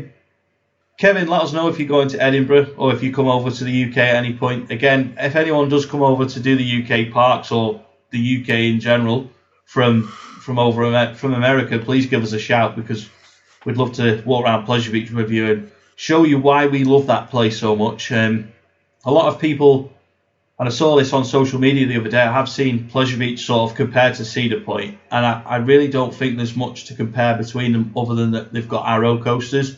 There is obviously Pleasure Beach is not themed, it's modelled on an American amusement park, so it does have that feel about it, but it is so much more Kennywood. Pleasure Beach and Kennywood are like brother and sister. They're just so alike that, honestly, if you go to Kennywood and you've been to Pleasure Beach, you will see the comparisons. If you've never been to Pleasure Beach, but you've been to Kennywood and you do Pleasure Beach, you would be like, yeah, these are so much alike. I remember when we went to Kennywood and we were all absolutely shattered. And we were like, this is going to be the crap day on the trip. We're not going to have a good day here. We're all going to be tired. We're going to be grumpy. We're not going to enjoy it. None of us wanted to leave. We were looking at ways that we were actually considering losing a day at Cedar Point to stay at Kennywood an extra day. We enjoyed it that much. Yeah. And even when we went to Kings Island, we were like, should we just go back to Kennywood? Yeah. We were that, like, we loved Kennywood so much that I remember when I got back from that trip, and it was the first thing I spoke to Becca about, I was like, we need to do Kennywood together. And we are going to do it, aren't we, next year if we can? Not next year now, is it? Yeah, next year if we can. we're going to see what we can do with it, but we will go at some point. Phantom's Revenge it's just ace. Oh, that's an incredible coaster. It caught us all off guard. We all thought first drop, second drop, rubbish. No, first drop, second drop, great. Airtime, even better. The small airtime hills are like, okay, what is going on in this? Why is this thing throwing me around? Morgan really worked the magic with that coaster. Definitely. And I look at, I spent ages a few weeks back tracing the layout of the original Phantom and where it went in relation to where it does now. And I'm looking at it thinking, there is no way that looks anywhere near as good as the coaster that's there now. Yeah, exactly. So I'm going to ask this question to Becca before it goes off. Do you recommend getting a kilt made if you go to Edinburgh? Yeah, I was going to answer this one. No, I don't. I am quite fussy about who wears a kilt. I believe... No, but, right, listen to the rest of the world. Anyone other than Scotland, it would be called cultural appropriation. Now, I'm not going that far, but I do believe there's something special about wearing a kilt. It used to be an everyday thing, but now there is a special feeling about actually getting kilted up. And it puts a lot of pride into people who do don a kilt. And I feel like, yes, get something tartan, but the amount of money to get a proper kilt that would actually do the kilt justice, most tourists wouldn't put that much money to it. A good kilt is very expensive ordeal. You've got to get measured for it. You've got to know how to wear it the right way. I think get something tartan, get something else nice, but I personally... I'm a big fan of tourists wandering around in kilts. That's fair enough. I can't imagine Mike in a kilt either. So no, it's not happening. I just want to quickly answer Zach because I don't want to see like I'm just laughing at James's comment. I've actually got one of those. I was told I wasn't allowed to wear it for this live stream, not by Becca. But somebody recommended that it wasn't a good idea. I was just going to wear it for a bit of silliness, but I actually don't know where it is now. But I want to answer Zach because I know you've asked a couple of times, and it's tough for me to sort of talk about this because I'm quite closely connected with some things that are going on in terms of, again, SC Creative Media. If you do get a chance, have a look on social media at SC Creative Media, and I don't want to go into that subject too much, and I honestly don't know anything about it, but there is going to be an exciting year for Drayton. That's all I'm going to say. It's going to be a good year for Drayton, and it's going to be a good family park to visit, no doubt about it. I've personally not heard anything about Apocalypse, so I can't really comment. If it was to be removed, then one thing I would say is it'd be great if another UK park bought it, but it remains to be seen what happens. And again, I don't want to go too far in it because it kind of goes into the conflict of interest sort of boundary for me now, so I've just got to be careful of that one a little bit. Well, I know nothing about it other than what I've seen on socials. Yeah. And I've seen suggestions somewhere that it's up for sale. So. Yeah. I think Drayton and Lightwater both seem to. Again, I'll stress this now. I don't know very much about any of the side of it that Scott might know. So I'm talking completely blank here. Yeah, there's a lot of things. A lot of things I don't say can't really talk about to Mike either. That's the problem with certain things that are going on. It's just kind of like, look out for this. It's going to happen. Yeah, but I'm completely blank here. Obviously, Drayton seems to be pursuing this route. Lightwater seems to be pursuing this route of getting rid of the big rides completely. Completely getting rid of them. I don't think that's going to happen for a while, but I don't know for sure. I'm not 100% sure on what's happening. So I've only seen people wear kilts at weddings. Says Sam, that does kind of tie in, really. But again, it's not something. Oh Jesus, that's a tough question. Let's move on. On the rooftop, shout it out. Yes. Top Thrill Dragster. Now I'm wishing I'm sat on that grandstand hearing arms down. Got to tell you a story. Mike broke Top Thrill Dragster the first time he tried to go on it. Didn't you? Oh yeah. Faffing with lap bars. It's just one of the many coasters I've broken trying to get on them. Yeah. Because I broke Shambhala as well. Yes, I remember that. Was that the first time we went on it? First time, yeah. Yeah, it was, wasn't it? Because there's crushing your bar down, and I'm sat there thinking, why are you not touching mine when it's clearly if one of them's going to be open, it's mine. That was quite funny actually, because back then I was probably about 3 stone lighter than I am now. Yeah. And the lap bar was already well down on me. And this guy was like pushing this lap bar on me, and I'm thinking, well, broken legs incoming here. And then I'm like, please just try my friend. It's definitely him. It's definitely not me. It's definitely, if it's somebody's lap bar, it's mine. It's not. We broke just about everything about that day, because I remember that was the time where if they hadn't dispatched it within so long that it broke down announcement seemed to come on every time, and every time we went on it, it happened. It's like, oh, we've broke it again. Yeah. Let's just go on Dragon Con where we know we're not going to cause any trouble. So, yeah, that was definitely a good one. How long is Mike's broken credit list? Probably quite long. A lot. Well, what have I managed to break? Shambhala. Top Thrill Dragster, log flumes going on it. Yeah, definitely.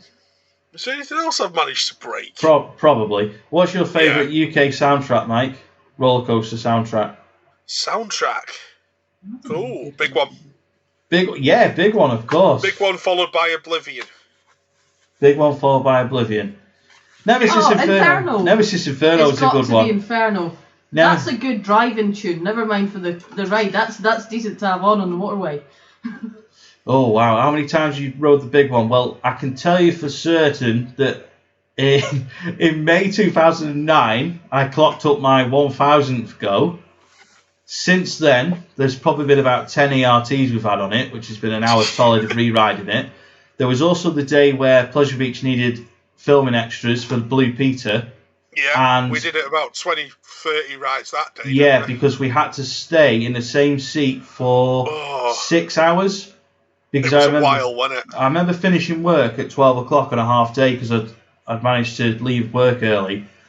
And there was only about 15 and 16 of us, and the rest were Blue Peter presenters. Train, yeah, and the back of it was sandbagged. And the Pleasure Beach was actually on one of its closed days. And it was just... No, I couldn't find SC. SC. Oh, SC. Zach, it's SC. SC Creative Media. SC. Scott Chris. So SC. But go to www.sccreativemedia.com. I think that's the website. I think that's the one anyway. But yeah. I tell you, do you know what I always remember about that?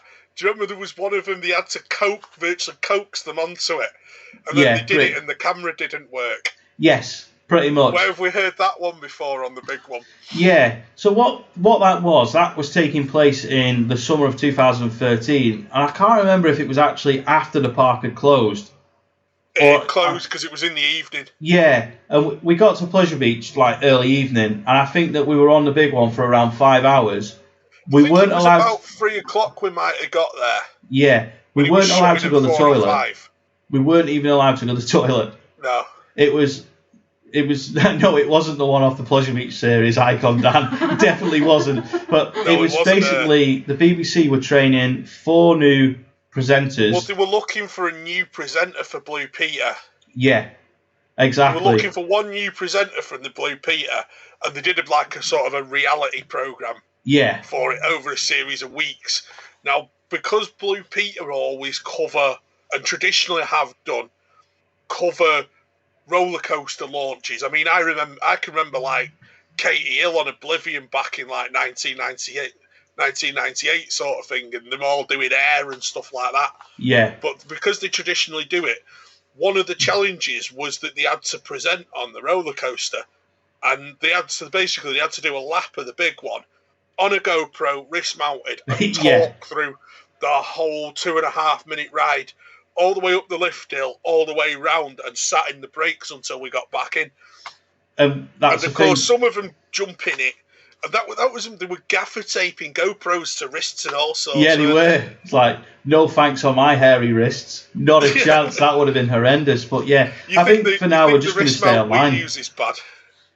Just a reminder, just because I've got a couple more places, just for the competition for the mystery prizes.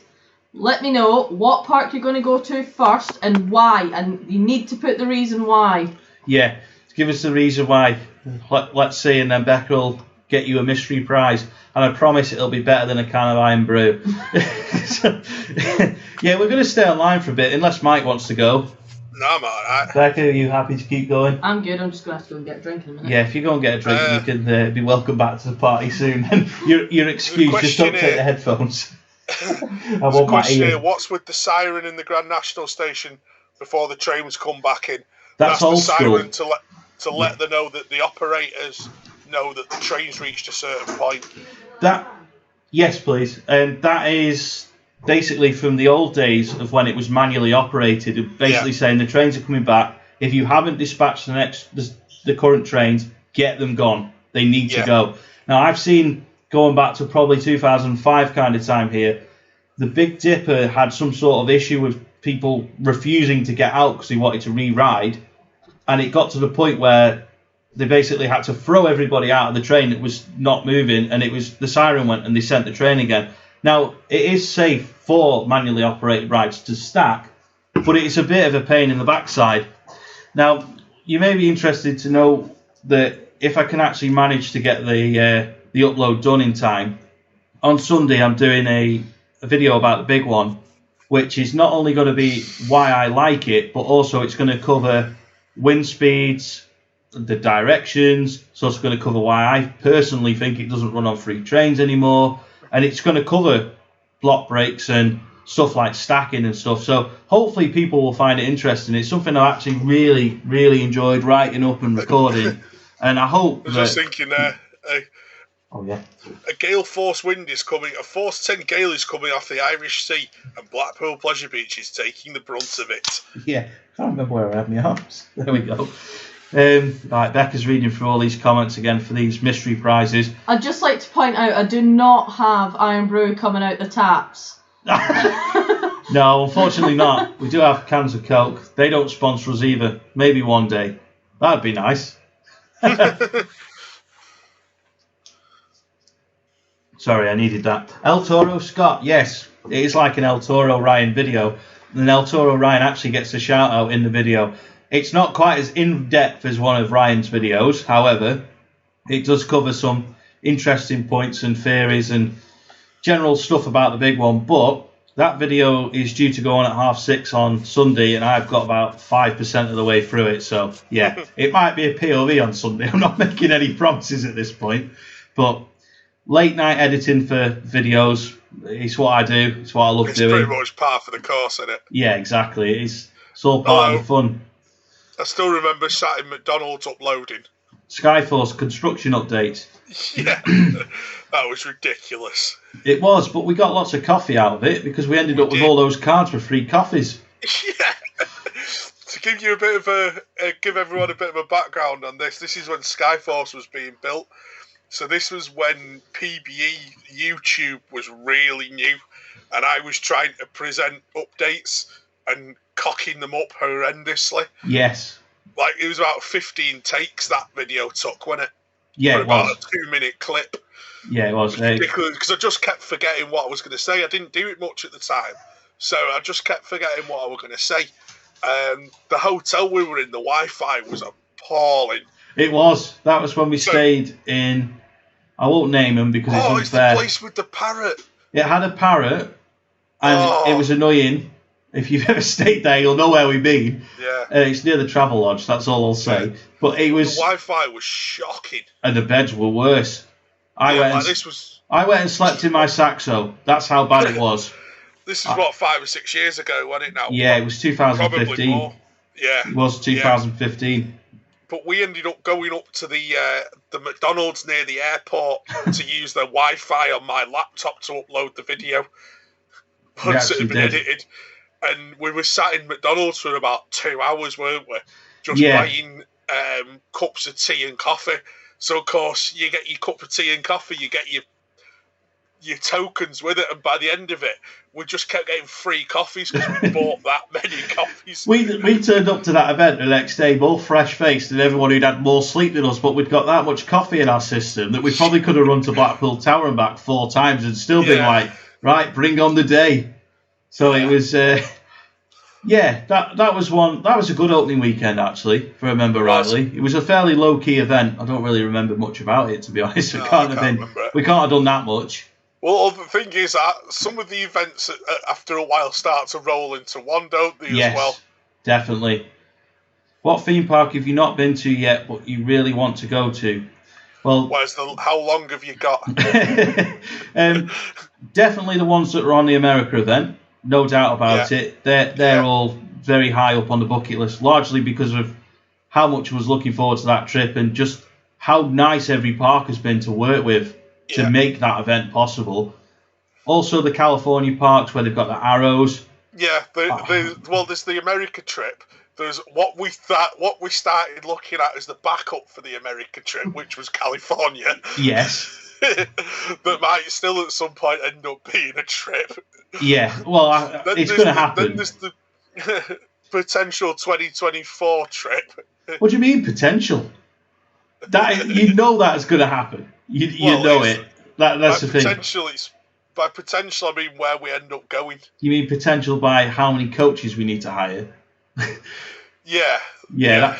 That's something that's going to be good. And thoughts on the Flamingo? Yeah, I'm going to get back to that thoughts on Flamingo Lands coaster because there is another park that I want to mention. Actually, is Knoebels is definitely high up, and like Becca wants to do the Cali parks. I think for me, just getting on as many Arrow coasters now is a high priority because I think that there isn't going to be many. In 5 years' time, if there's still 20 Arrow coasters, I'll be happy, and I don't think that's going to be possible. No. So, what do we think of Flamingo Land's new coaster? We actually did a construction update of that one, and that felt like about 20 years ago now. Was that about this time last year? No, it's the end of 2019. Was it? Yeah. That's how long ago that was. But yeah, I'm looking forward to getting on that at some point. I'm just intrigued to see how it will compare with lap bars and obviously with the different first drop. And obviously that coaster is going to be better technology than the original design of those coasters. So, yeah. Just before you go on, just congratulations to Stuart Chappell for managing to get engaged on the big one. Yes, definitely. That was... Wow. Yeah, I just read that comment now. That's incredible. Yeah, well done. Because you don't get long on that lift hill. No. Really. Once you get halfway up, that's it. You're up and over. Yeah, exactly. You don't want to be trying to put that on someone's finger as you go over the top. You might well be like, well, that was your ring. I'll buy you another one later. Yeah. You're going to have to go fishing on the beach for that. Yeah, definitely. So, Becca, what park would you most, other than Six Flags Magic Mountain, where else would you most like to do? Because obviously you've said many a time Cali is the place, but once you've done that, where's your end goal? Oh, it is a hard one because there's so many old wooden coasters that I want to do. I'm more interested in going to get the older coasters, the 1930s, 1920s, those kind of coasters, because they won't be around forever. I'd very much like them to be, but I'm far more interested in those. But a specific park is difficult. I'd say probably, and now I can't remember its name. It was the second Cali park on my trip, and I can't remember what it's called. Was it Belmont Park? No. With a giant dipper. What about the Santa Cruz Boardwalk? Knott's Berry Farm. Knott's Berry Farm. There we go. How can you forget that? Because my brain doesn't work. That's true. We know this. Yeah, fair point. Yeah. But I also have the one in Germany. I can never remember what it's called, but I am... Holiday Park, Expedition GeForce. That's the one. I am ready to get my car fired up and get down there. Yeah. Yeah, don't batter Mike when you find out that's where he's going in June or July. I can drive faster than Mike. I might get there first. That sounds like a challenge. I've got a more fuel efficient car and won't have to stop as often. And it's not made by Fiat. Just getting that in. Moving on. It doesn't matter. Have you guys done Tivoli Gardens? I'd love to. We were actually looking at Copenhagen, weren't we? Yeah. That is very much a possibility still. Yeah. We've considered it. Yeah. We have booked Wallaby Belgium, me and Becca, but we may have to move that. That's another park I've been trying to get to, but there's always something else that just crops up that seems more urgent. Yeah. But it is on there because that water ride.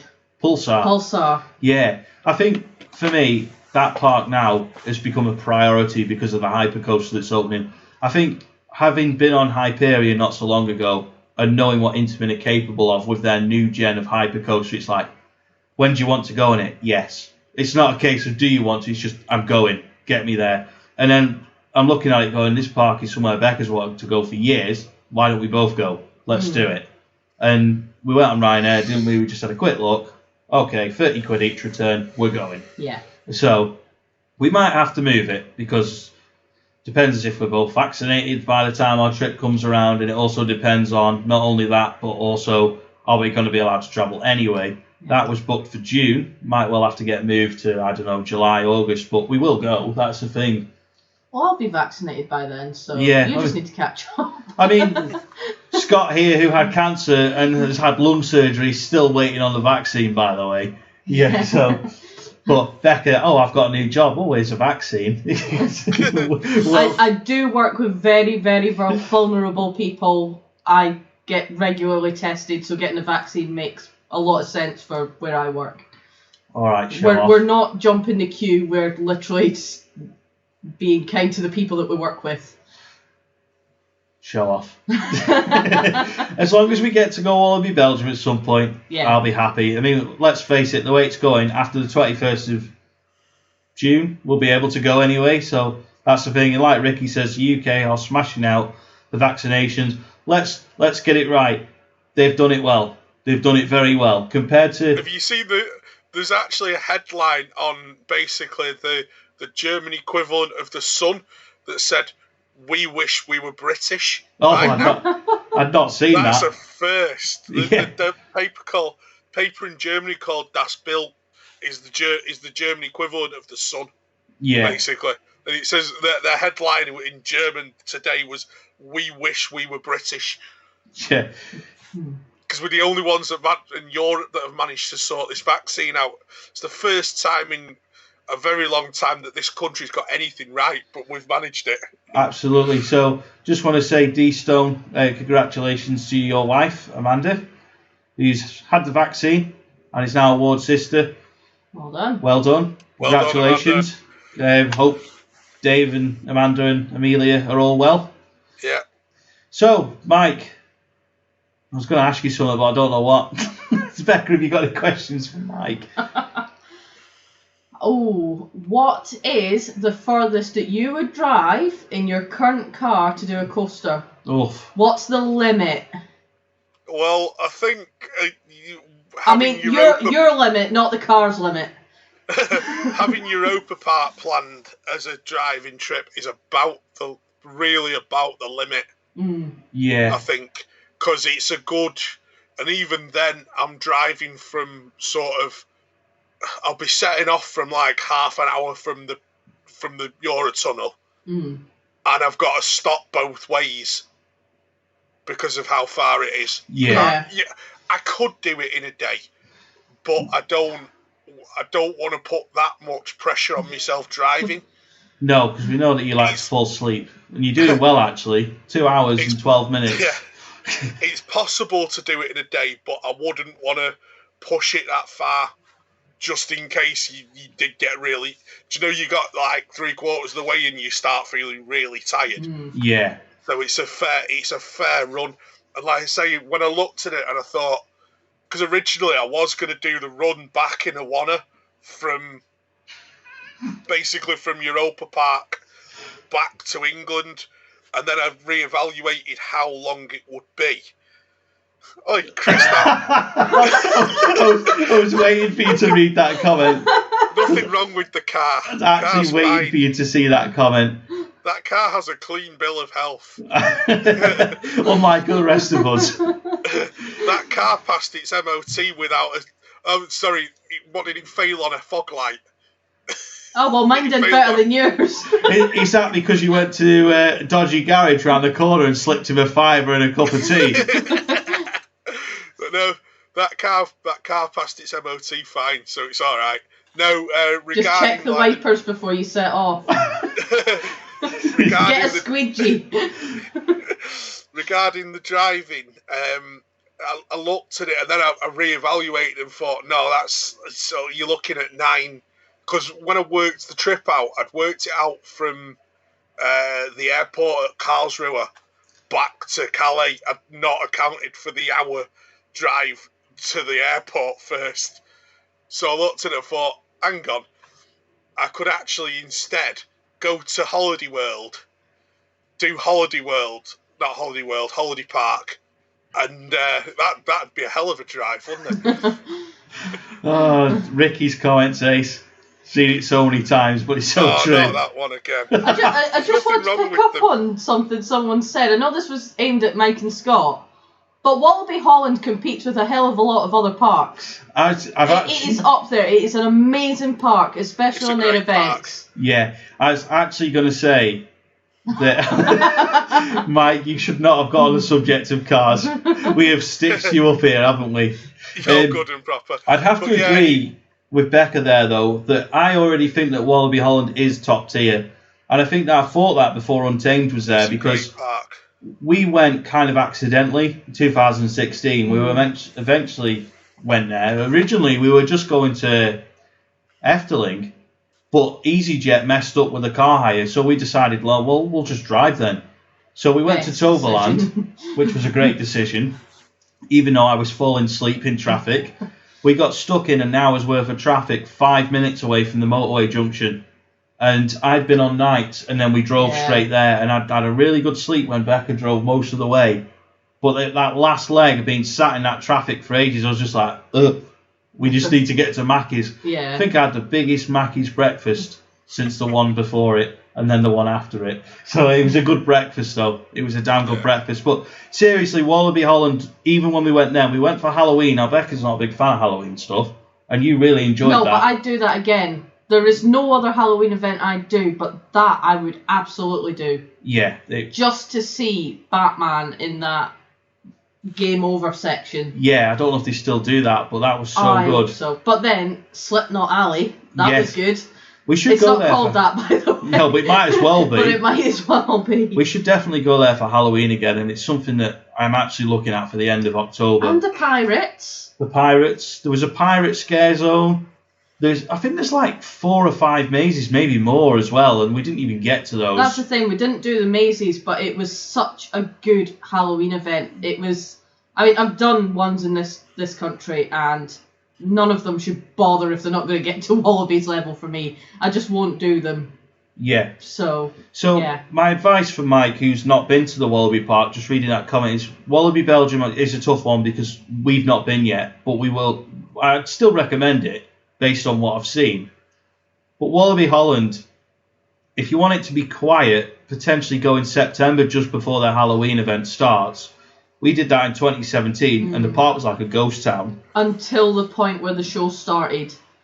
In front of the big Ferris wheel, if you've seen the pictures of Wallaby Holland, you'll know it. They have a big stage, and they start off with everything there.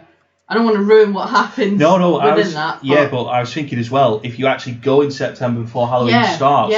But even that day, it was so quiet until that started. Well, that's the thing we got told when we went to Wallaby Holland. No way you'll get around everything in the first day. And I think by the time it got dark, there was only Lost Gravity left to do. Yeah. Because the capacity's good as well. And worst case scenario, they do have a speedy pass system like Pleasure Beaches, which you can just basically get on everything in no time at all. We took advantage of the single rider queue on Lost Gravity, and we were on it in no time at all. So yeah, Plopsaland de Pan for the new Max spinner. I'd go again. Not for that, but I'd definitely go again. Yeah, not particularly really for that. Nice park. Yeah, definitely. And I think we'd probably go when our little boy's a bit older, so that he can actually get on the coasters. Plopsaland was one of the places that I'd weighed up when I was planning this trip in the summer. Yeah. But I decided that it was, again, that it was at the end of too long a drive. Yeah. When I was planning what I was doing, I had to make sure that I was splitting the drive up, and the solution I came up with makes more sense, really. Yeah. Was to go from dropping you off at the airport. It's only about an hour from Holiday World or Holiday Park. I keep saying Holiday World because of the America trip. Yeah. But it's only about an hour up to Holiday Park from there. Do Holiday Park, and there's not much there, so it can be done in a few hours. And then drive part way back to Calais that evening. Yeah. But one of the things I noted in it was that if I go to Holiday Park, I then do much more of the trip in Germany, where the speed limits are higher, if at all. Yeah. So it means you can knock a huge chunk of the journey off in probably, I reckon you'd probably save an hour at the difference in the speed that you're allowed to go at between France and Germany. Because France is like 75 mile an hour, isn't it, most of the way? And mostly a traffic jam from our experience. And that as well. Yeah, in Paris. Whereas Germany, it's complete. Most of the road out of Germany from there is de-restricted just until you get to within about 10 miles of the border to, as it is there, Luxembourg, actually. Yeah. You should go through Luxembourg, but I looked at stopping, funnily enough, actually, for the F1 fans, just in the area near Spa-Francorchamps racetrack. Oh, you've got to. Yeah. Like I say, Spa-Francorchamps on the way back, so I thought, it's well, the do you know best. what? You can't drive past it, Mike. I'll be disappointed. Yeah. So I looked at that, so... Just picking up on a question, Mike, before it goes. Proper partridge, this chat. Just picking up on some of the questions. Sorry, Zach, we've been meaning to answer this one for the last hour. There's literally nothing new about Valhalla at this point in time. They did say it'd be next year. Yeah, just in terms of updates, though, it is really difficult to get any information on it. And I think just generally speaking, I know that we do get a lot of Pleasure Beach info in advance, but I think with Valhalla, I think when it comes around to opening, I think even we'll be surprised by what's happened. Yeah. And to be honest, I'm quite glad about that. Of course, if we can get some updates beforehand, that'd be great. But if not, I'll definitely do it on its opening day, just to give it a go. How many prefabs have you done? 2, I think. I've done Balder and I've done El Toro. This will shock people if you've been on both, but I actually prefer Balder. I think El Toro's just... Yeah, it was just... Best. I don't know what it was with El Toro. I think I expected too much. I really did. I expected it to be so much more than it was, and yeah, I think it was one of those coasters I was like, yeah, I'm going to love it. I'm going to love it. It's going to be great. No, it wasn't. I'm sorry. I think Balder is a fantastic coaster now. Yeah. Balder's just amazing. It really is. The thing is, you look at it and you go, it's going to be pretty dull on those corners. It's going to be quite rough, and it just isn't. It's just great. So the funny story I've got with that one is, for anyone that remembers when we went to Leesburg for our event, not last, 19 now. You're going to cause a stir with this. I know what you're going to say.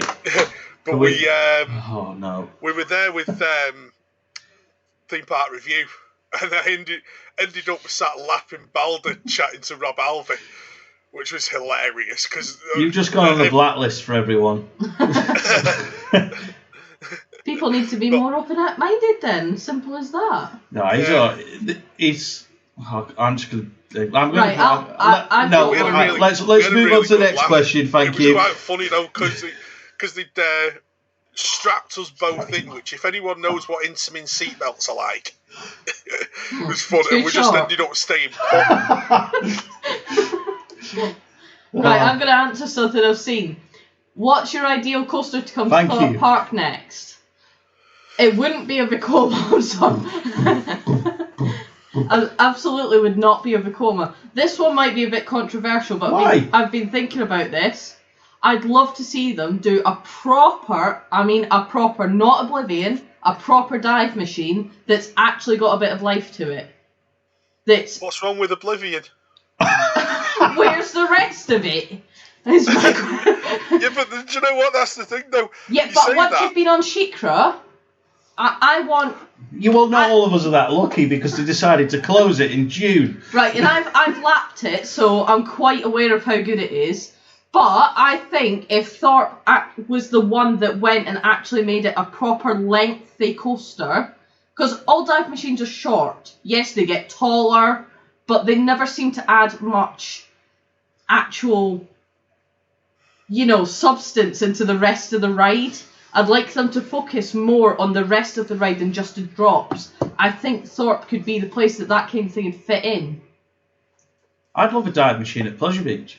Oh, absolutely. I think it'd be great. Having done Valkyria, Valraven and Baron, and I still think Oblivion's the best out of the four. I think I'd go with Valkyria. Valkyria's the one in America and Valraven's the one at Leesburg. Wrong. No, it's not. It's the other way around. That's actually wrong. So, no, I'm sorry. I think Valkyria is probably my favourite. I like Oblivion. I'll be honest, it's grown on me since we did the newer ones. No doubt about it. right down at the bottom, not even in the same league as Baron. Yeah, we'll just leave that. Appalling. Yeah, Baron is appalling. Oh. I don't see the point in it. On an already naff park, it just doesn't help. You two are a PR disaster when you get going. I just want to mention that. Yeah, but they market it so beautifully. They do. They really market it as such a beautiful place. And then you get there and you're like, oh, everything's grey. It's such an uninteresting place when you get there. Baron is the worst coaster they've got. Right, can we talk about some nice things, please? Everyone's leaving. Yorisundry Drac is a brilliant coaster. Thank you. Pirate is all right. Is a great coaster. Flying Dutchman is the maddest thing I've ever seen. It's absolutely brilliant. The water coaster, and Vogel Rock's brilliant. Oh, I do like that. Yeah, that is a Vogel Rock's ace that Vekoma in the dark. Yeah. And then you've got Baron that just ruins the lineup. Anyway, these two do not represent the opinion of Pleasure Beach Experience. I just want to say that. Like I say, Yorisundry Drac's brilliant. We had a crack. That ERT was amazing. That ERT, I crapped me pants because I thought I'd lost my camera, and it turned out my mum was looking after it. I think if it wasn't my mum, it was someone else. It might have been Mitch. Someone was looking after my camera that I didn't expect to have it, and I was just like, "Where's my camera? I've only just bought it." Yeah. Meanwhile, I was sat with Charlie, and every train that went past, Dada. It's like, no, Daddy's not on. Da! Every train that went past, he thought you were on it. Oh, do you know what it's just reminded me of now for that trip? The bouncy thing at... The bouncy thing at Toverland. Yes. Yeah. Yes, people should go and find that vlog. Yeah. And watch everyone being bounced about. Excellent. Yeah, it's brilliant. And my dad cropely is Scott fitter than the rest of us. Yeah, that was so good. No worries, Zach. Thanks for joining us. Roadmeister, please link it, send it to us, and I'll make sure that we do watch it if we haven't already. A lot's gone on in this last year that I might well have watched it. I genuinely can't remember, so please do send us a link to it, and I'll make sure that Mike sees it as well. Canada's Wonderland.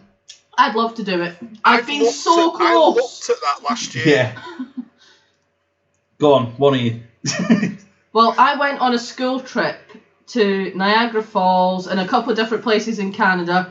It was an amazing trip, but then when you find out how bloody close you got, and at one point we could see the place, and I just felt like, why have I come? Why have I come here and we're not going? Exactly. It's like, yeah, Niagara Falls is beautiful and it's amazing at night, and we did all sorts of cool things like standing under the falls. But there were roller coasters, and I didn't get to go on them. You see, at least when I went to Germany with college, with school, it actually was. That's how long ago it was. It was about 20 odd years ago. But we were in the realm of Phantasialand, and we did actually go. See, my school trips, I got to go to M&D's. How lucky was I? Yeah, at this point, I'll take Towers. Yeah. I'll take Even Towers I would at this point. Should I say, I'll take Towers having Oblivion being brand new at the time. Mm. Yeah, that's fair enough. The 3-hour queues for it I wouldn't have accepted, but... No, that's because I went on it first, so I didn't queue it for 3 hours. I went on it, I ran to it, did it, and went and lapped everything else while the rest of them were all stood in the 3-hour queue for it. Yeah, having a 4.5 hour drive and then queuing 4 bloody hours for the thing takes away any magic there might have been there. What, you mean you weren't petrified by what's-his-face by the time you got on it? Absolutely not. More likely ready to wring his neck and tell him to shut up. You don't know what's down there and you might not be coming back. At this point, I didn't want to. Mike, Canada's Wonderland then. Yeah, so I looked at that when we were planning the trip last year to America for Coaster Mania that ended up not happening. And I did actually originally look at a road trip. Basically, it's a lap of Lake Erie. Yeah. So you start in, basically it's based in Toronto. You start in Toronto, and I planned maybe, I think, 1 or 2 days at Canada's Wonderland, then down to Cedar Point, do Cedar Point for the 3 days, and then there's about 4 parks on the way back round up to Toronto. Yeah. Yeah, I've done a plan similar to this as well, Mike. It hits a lot of the older coasters up there. Darien Lake in it. Yeah. And yeah, there's a couple of old woodies on the way round, isn't there? Yeah. Some really unique kind of 1920s. Yeah. Really. More or less stick to the lake, the side of the lake, don't you? Yeah. On the highway. Yeah. So just say thanks to Alf and Sue before it goes off the screen. Thank you very much. Much appreciated. Thank you. Really appreciate that. And thank you for all of your support as well. You comment on every video. I really appreciate that. So thank you. Thank you to Roguemeister. I hope I've said that right. Question for Becca from E. Grayson. I think it's Ellis. I hope I've got that right. The one coaster in the world that you would love to get on. I think I know what you're going to say. Revolution. It's absolutely got to be. It is the ultimate. I mean, it's not the biggest, it's not the fastest. I assume we're talking Great American Revolution. Yes. Six Flags. Yeah. Yes. Magic Mountain. Magic Mountain. Not the one a couple of miles up the road. Yeah. Yeah, it's got to be. It's in one of my favourite films. It had a lot to do with the way that coasters were built from then on in. It was a big cornerstone in roller coaster building, and I love some of the stories behind it. I've read a lot of the history on how we actually got to having this coaster, and it's just fascinating. People upside down exactly. The insurance worries on the lap bars safe. Exactly. So it's got to be done. Yeah, definitely. Yeah. There was a comment a bit further up that Dave Stone put about the Disneyland Paris trip. Yeah, that was actually a really good trip. That one. Ours was dismal. We'll not go there with ours. Eh? It was just. It didn't help that. We apologise for the lagging. It'll sort itself out hopefully. Do you like Schwarzkopf? Yes. Definitely. Yes. I just think that they're in that same era that Aerodynamics were, and they were just that little bit wacky. They both did that sort of. Oh, sod it, that'll do. Yeah, exactly. It's like, safe. Let's go. None of this computerised, perfect hills. All this stuff. It was like, I mean, Arrow pretty much chained inversions together and thought that'll be a good idea. Yeah, exactly. It was when you look at Vortex. Yes, that Vortex was mad. Should never work, but no. And I'm gutted I didn't get to go on it more than once. Don't bloody mention that shoulder, for goodness sake. Live scenes of Mark Yates. He's currently on the floor rolling around laughing. Yeah. Hiding behind an arrow wheel. Is it Viper, the one at Magic Mountain? Yes. I've said to Becky you have to do it. You've got to do it. The big arrow. Was Viper before or after Vortex? Oh, I don't know. I couldn't tell you off the top of my head, but... One of them took the record off the other. While Becca talks to you, I'll RCDB it. Right, well, while he does that, we've missed out a really important question. And that is that Rita is underappreciated. Rita is a much better ride than anyone wants to admit. And people need to stop hating on it. It was alright until I went on all its big brothers. That shouldn't matter, though. It really shouldn't. I hate this idea that enthusiasts go, well, be on bigger. For what it is, the space that it's in, the restrictions that towers have, I think it's a decent coaster. It does what it needs to do. It's better than the pile of junk next to it. It's a good coaster. But it had a fantastic coaster next to it before. It did have a very nice brother. However, paving over that sore point, for what we're left with, very good. Yeah, so, this is why 13's not high up on my list. It sits on hallowed turf. Viper was 1990. Vortex, Kings Island, was 1970s, I believe. No, Vortex was 87. All right, fair enough. I got Vortex the numbers. is the same age as me. Well, old then. I'm marginally outlasted. Yeah, 1987. I apologise, I got that wrong. So yeah, Vortex was first. Marginally. But yeah, Vortex was first then. Viper did take a record off Vortex. It might World's tallest, I think. It might be in versions. It was definitely in versions, no doubt about it. I'm pretty sure that me and Harry covered this in the recent Arrow videos that we've done. Couldn't say for sure, but I know that we covered. No, you mentioned them, but you watched it? I didn't think you watched us anymore. Yeah, no, you mentioned them, but it sort of in passing rather than any great comparison. Yeah, fair enough. But I've a feeling Viper, it took at least one out of inversions and height. Yeah, well, Vortex was the tallest in the world when it opened, and I think Viper was the most inversions. Most inversions. Yeah. I think we'll settle on that one, definitely. Yeah. So, I think we're going to miss out on Desperado. I don't think we're going to get on that one, unfortunately. But it is still serviceable. That's all I know. Yeah. They said as much in an email. It is serviceable.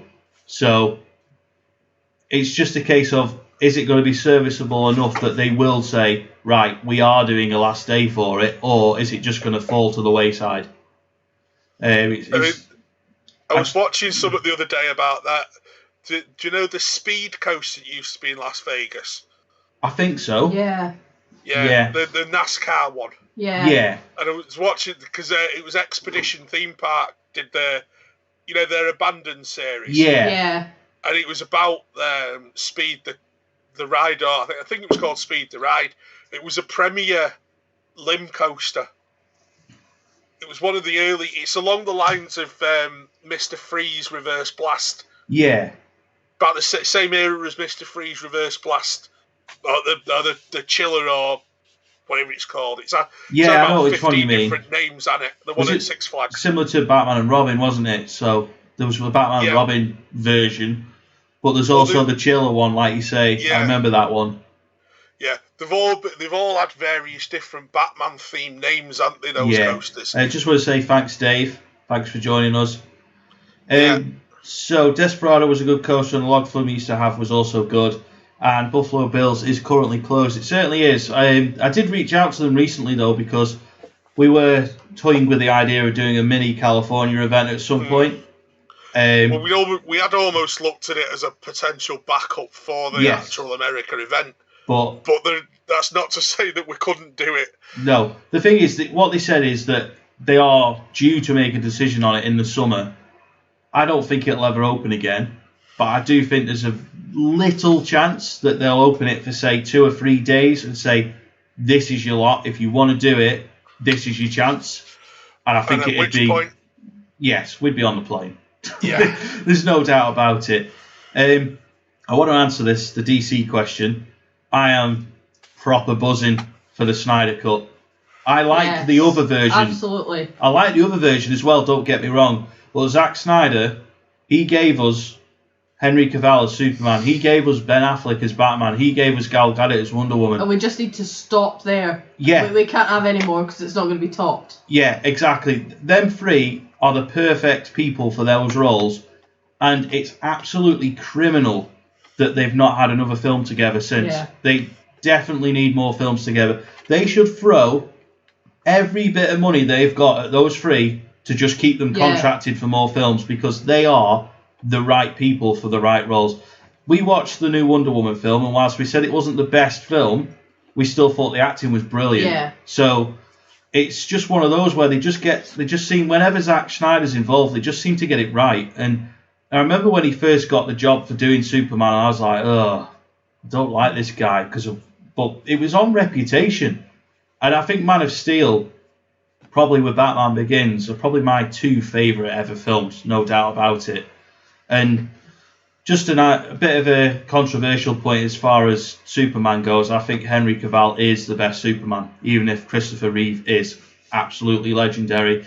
And a last mention for Dean Cain. He was ace as well. Sorry, Mike, I'll bring you back in. Who's your favourite Batman? I don't have fun. I'm not, as you know, I'm not massively into the... I think you're your favourite Batman. You, when you dress up as Batman. Yeah. He is Batman. There's one here that was asked about 13. Do I think 13 was the right ride in 2010? This is where I sit with 13. And you froze. You've actually froze. Is that your riding position? Is that your riding position on 13 with your arms crossed like this? Are you being one of the Wraiths or whatever they're called? Like Wraiths that walk? Yeah, something like that. Go on, carry on. I like it. I think it's a good coaster. I think it's quite a lot of fun.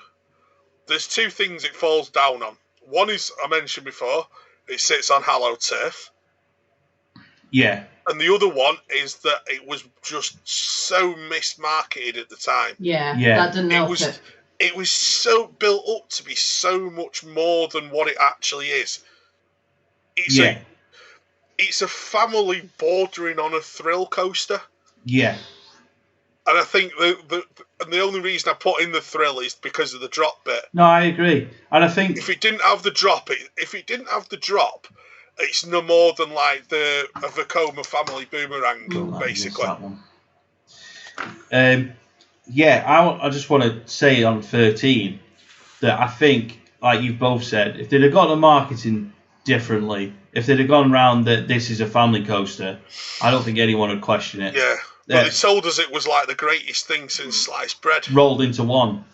And you sat there thinking, one, it's just replaced the corkscrew. You're just spotting what I saw. Have you just seen a recent comment? The most recent one from John Wayne. Oh, God.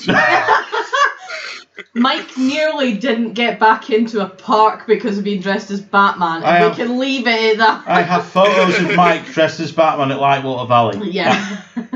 If we get to... Here's the deal. I'm sorry, Mike.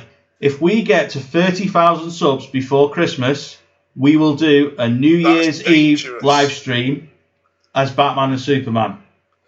That's dangerous. It's dangerous. So tell your friends. We're on 24 and a half at the moment. So 30,000 by Christmas Day. Me and Mike will do our New Year's Eve live stream as Batman and Superman. That is the deal. I'm naming it now. You can save it. We will do it. I have still got. You said we're doing a live stream on New Year's Eve this year. Me, just said it. I'll pay you. So, come round here. We'll have a party. Yeah, you'll be allowed to come here then. We'll just do a group live stream. Yeah. We'll just take it in turns. I'll get the camera set up in the back garden, have a fire pit going, and we'll have a good one. PBE party at Crew. There you go. Oh, God. Christmas party. No stairs this time. No stairs. Yes. You're not falling asleep at the bottom of the stairs. Absolutely not. Right, I want to answer Ricky's question about Superman. What makes you a Superman fan? Well, you could blame my parents for it, because we used to watch the adventures of Lois and Clark, the New Adventures of Superman, whatever it was called in the 90s. It was always on the telly on a Saturday night. And I think it was on before Catchphrase and before Match of the Day and before Baywatch. But it was on, proper 90s there, isn't it? But yeah, I used to watch that, and I watched the whole 4 series the whole way through as a child, and I absolutely loved it. And then it didn't really carry on with it from that. And then from there it was, I started watching the old films. and then I didn't like the one where Brandon Routh was Superman. I thought he was a good Superman, but the film was actually terrible. And then I was a fan anyway, got into watching the TV series again, and then Henry Cavill got cast as Superman, and he's excellent. And in 2014, I got a Superman tattoo here, which I'm not going to show because I've got my jumper on, but my God, that hurt. Michael, remember that? 3.5 hours that took, and that bled a lot and it hurt a lot. so top tip, if you've not got any tattoos and you think about having any, don't have them here on the first time. They do kind of hurt a little bit. So, I just really like Superman. Excellent. Christmas Day, you'll have 500,000 by then. No chance. Absolutely no chance. But yeah. Dave Stone, nail on the head. Gladiators on 90s Saturday nights. Yes. I went to watch Gladiators live, Brilliant. Fell asleep, but still went. Missed the best bit, the bloody travelator. But there you go. I was going to say, did Wolf kick off with anyone that night? I don't know. I think it was about 5 when we went, to be honest. That was proper TV. It was. Definitely was. None of this X Factor nonsense on a Saturday night. Yeah. Gladiators. Definitely. You had Noel's out. You remember back in the day, you had Noel's House Party, Big Break, Gladiators, Match of the Day. Bullseye. Bit of bully. Oh, you can't beat a bit of bully. This is what you could have won. Can of Coke. Anyway, let's get back to theme park. Getting us back onto coasters, I've got something from a little while back up to address. Someone tried putting Rita and Stealth together. No, they are built to do different things. And it really frustrates me when two coasters are put together that are built to do different things. It's like my car. I drive a Fiesta because I like going around corners fast. If I wanted if I wanted to go in a straight line fast and drive something different, it's the same with coasters. Like a Mustang. They do different. Exactly. They are built for very different things. They have different reasons behind them. Is Rita and Thingy combined, not Accelerator? Pretty much. Not Sperry? Yes, it is. So you will be going on a coaster like that eventually. Yeah. Contenders ready. Gladiators. I can promise you we won't forget our bet. We won't forget it. Tell your friends to subscribe to Pleasure Beach Experience as long as they're going to watch the videos as well. And if we get to 30,000 subs by Christmas Day, we will do as promised. Mike might do it as Mr. Blobby. We'll see. See what I said? Right. I thought I'd catch you off guard while you're yawning and just hope you'd talk like, yeah. Another one from Saturday nights back in the day. Matthew Kelly's You Bet. Oh, I don't know. Don't remember that. Look it up. Andy Hine was on it. Oh, was he? Oh, jeez. Yeah. No way. Do you know what he was actually doing, though? He was naming coasters by their lift hill noise. Oh, I think we could all do that. It's worth a go. Look it up. You Bet Andy Hine. Yeah. Except the problem was, though, almost all of them were arrows in America. Yeah, well, everyone knows what arrow lift hill sounds like. Yeah. They all sounded the same. I'm going to leave the question about Galactica alone because I don't want to feel like we're picking on towers here. No, it is awful, though. All I'll say is Superman Ultimate Flight is far better. Oh, I know what Becky's going to say now. Manta's better. Manta is a lot better. Flying coasters, poor. Just not a fan. No, although but in terms of flying coasters. I've not done Fly yet, though. So, we'll see what... Mark is Aquaman. Mullet is Wonder Woman. No, I'm not having that. That'll ruin it. I'm sorry. How long do you think Nemesis has got left? I don't know. I like to joke about it in vlogs by saying it's got no queue, so it's going to get removed soon. But I think in fairness, it does have really good capacity. And I think that it has got some time left. I don't know what to expect. Mike, you can have this one. I don't really know what to make of it either, because for one, we're never going to be party to the actual sort of structural element of it. For all the rumours that go round, they're never going to tell us outright that the supports are crumbling or whatever rumours go round.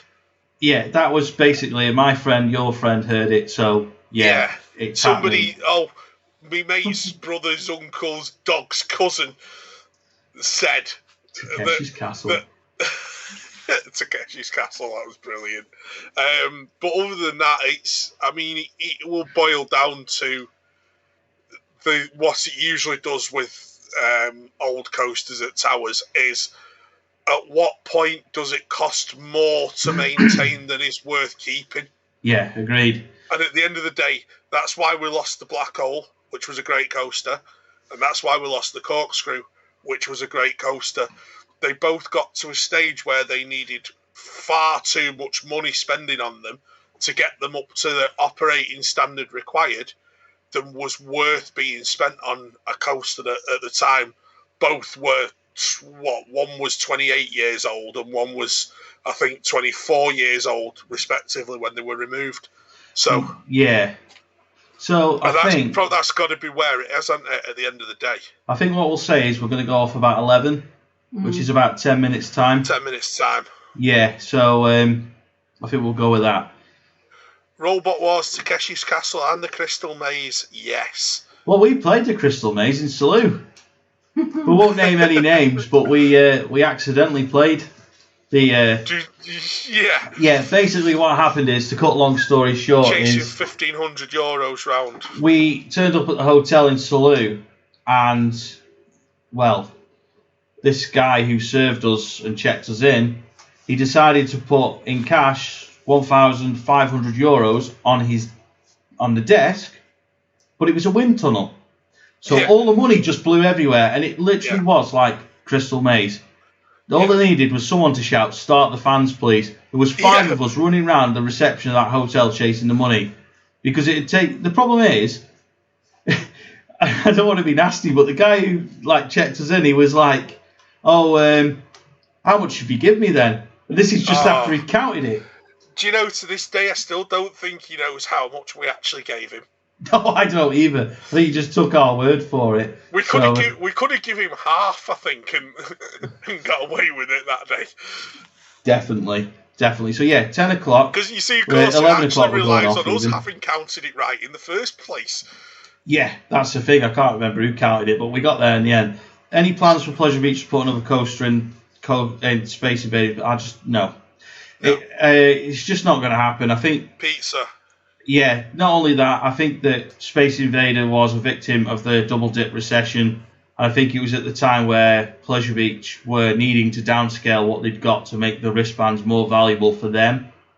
I think at that point they were advised, this is only what I've heard, they were advised they were giving too much value for money. They'd got too many rides for the price they were charging. So I think it was a case of you up your price by a tenner per wristband, or you drop some of the rides. It might have been more than a tenner. But I know for a fact that during the double dip recession, it was a case of, well, if we charge that much, people aren't going to come, so we're not going to be here anyway.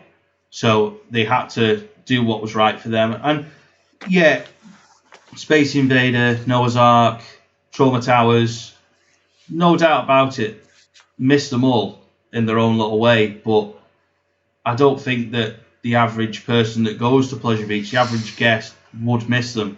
I don't think people turn up and go, "Oh, Trauma Towers is gone." I just think people just go, "Oh, there used to be that ride there," but they don't go, "Oh, it's ruined my day." And honestly, I think that's the same with the Wild Mouse, and I know that won't go down very well, but I genuinely think that's people will just be like, "Oh, remember when that mouse trap?" Because that's what everyone calls it. The mouse remember trap. When the mouse trap was there, and people just walk past it. As I've seen it referred to a number of times on social media, the death trap.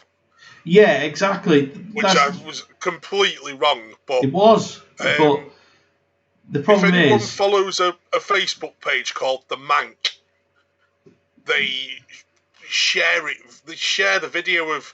They share quite a lot of Pleasure Beach related stuff. Obviously, with us round there being as close as we are to Blackpool, they share quite a lot of Pleasure Beach related stuff, and they quite often reshare a piece about the Wild Mouse, and you just go through the comments and it's just full of people suggesting near-death experiences and things like that. Yeah, you sort of think it wasn't that bad. You only have to look at TripAdvisor and it just gets out of hand. It's just ridiculous, some of the comments. The Pleasure Beach documentary, I briefly touched on it about 2 hours ago. It probably was at the start. But yeah, it's coming along all right. It's very dependent on lockdown finishing. Once lockdown's finished, I'll be straight to it. Got a lot planned with Pleasure Beach for it. Gonna do interviews this might sound daft saying interviews, but gonna do interviews with Mike, gonna do one with Becca, gonna do one with Mark, and just different experiences of Blackpool. Don't want to give away too much at this point, but it's going to be the most in-depth video that I've ever made, and it's going to be probably around an hour long at least.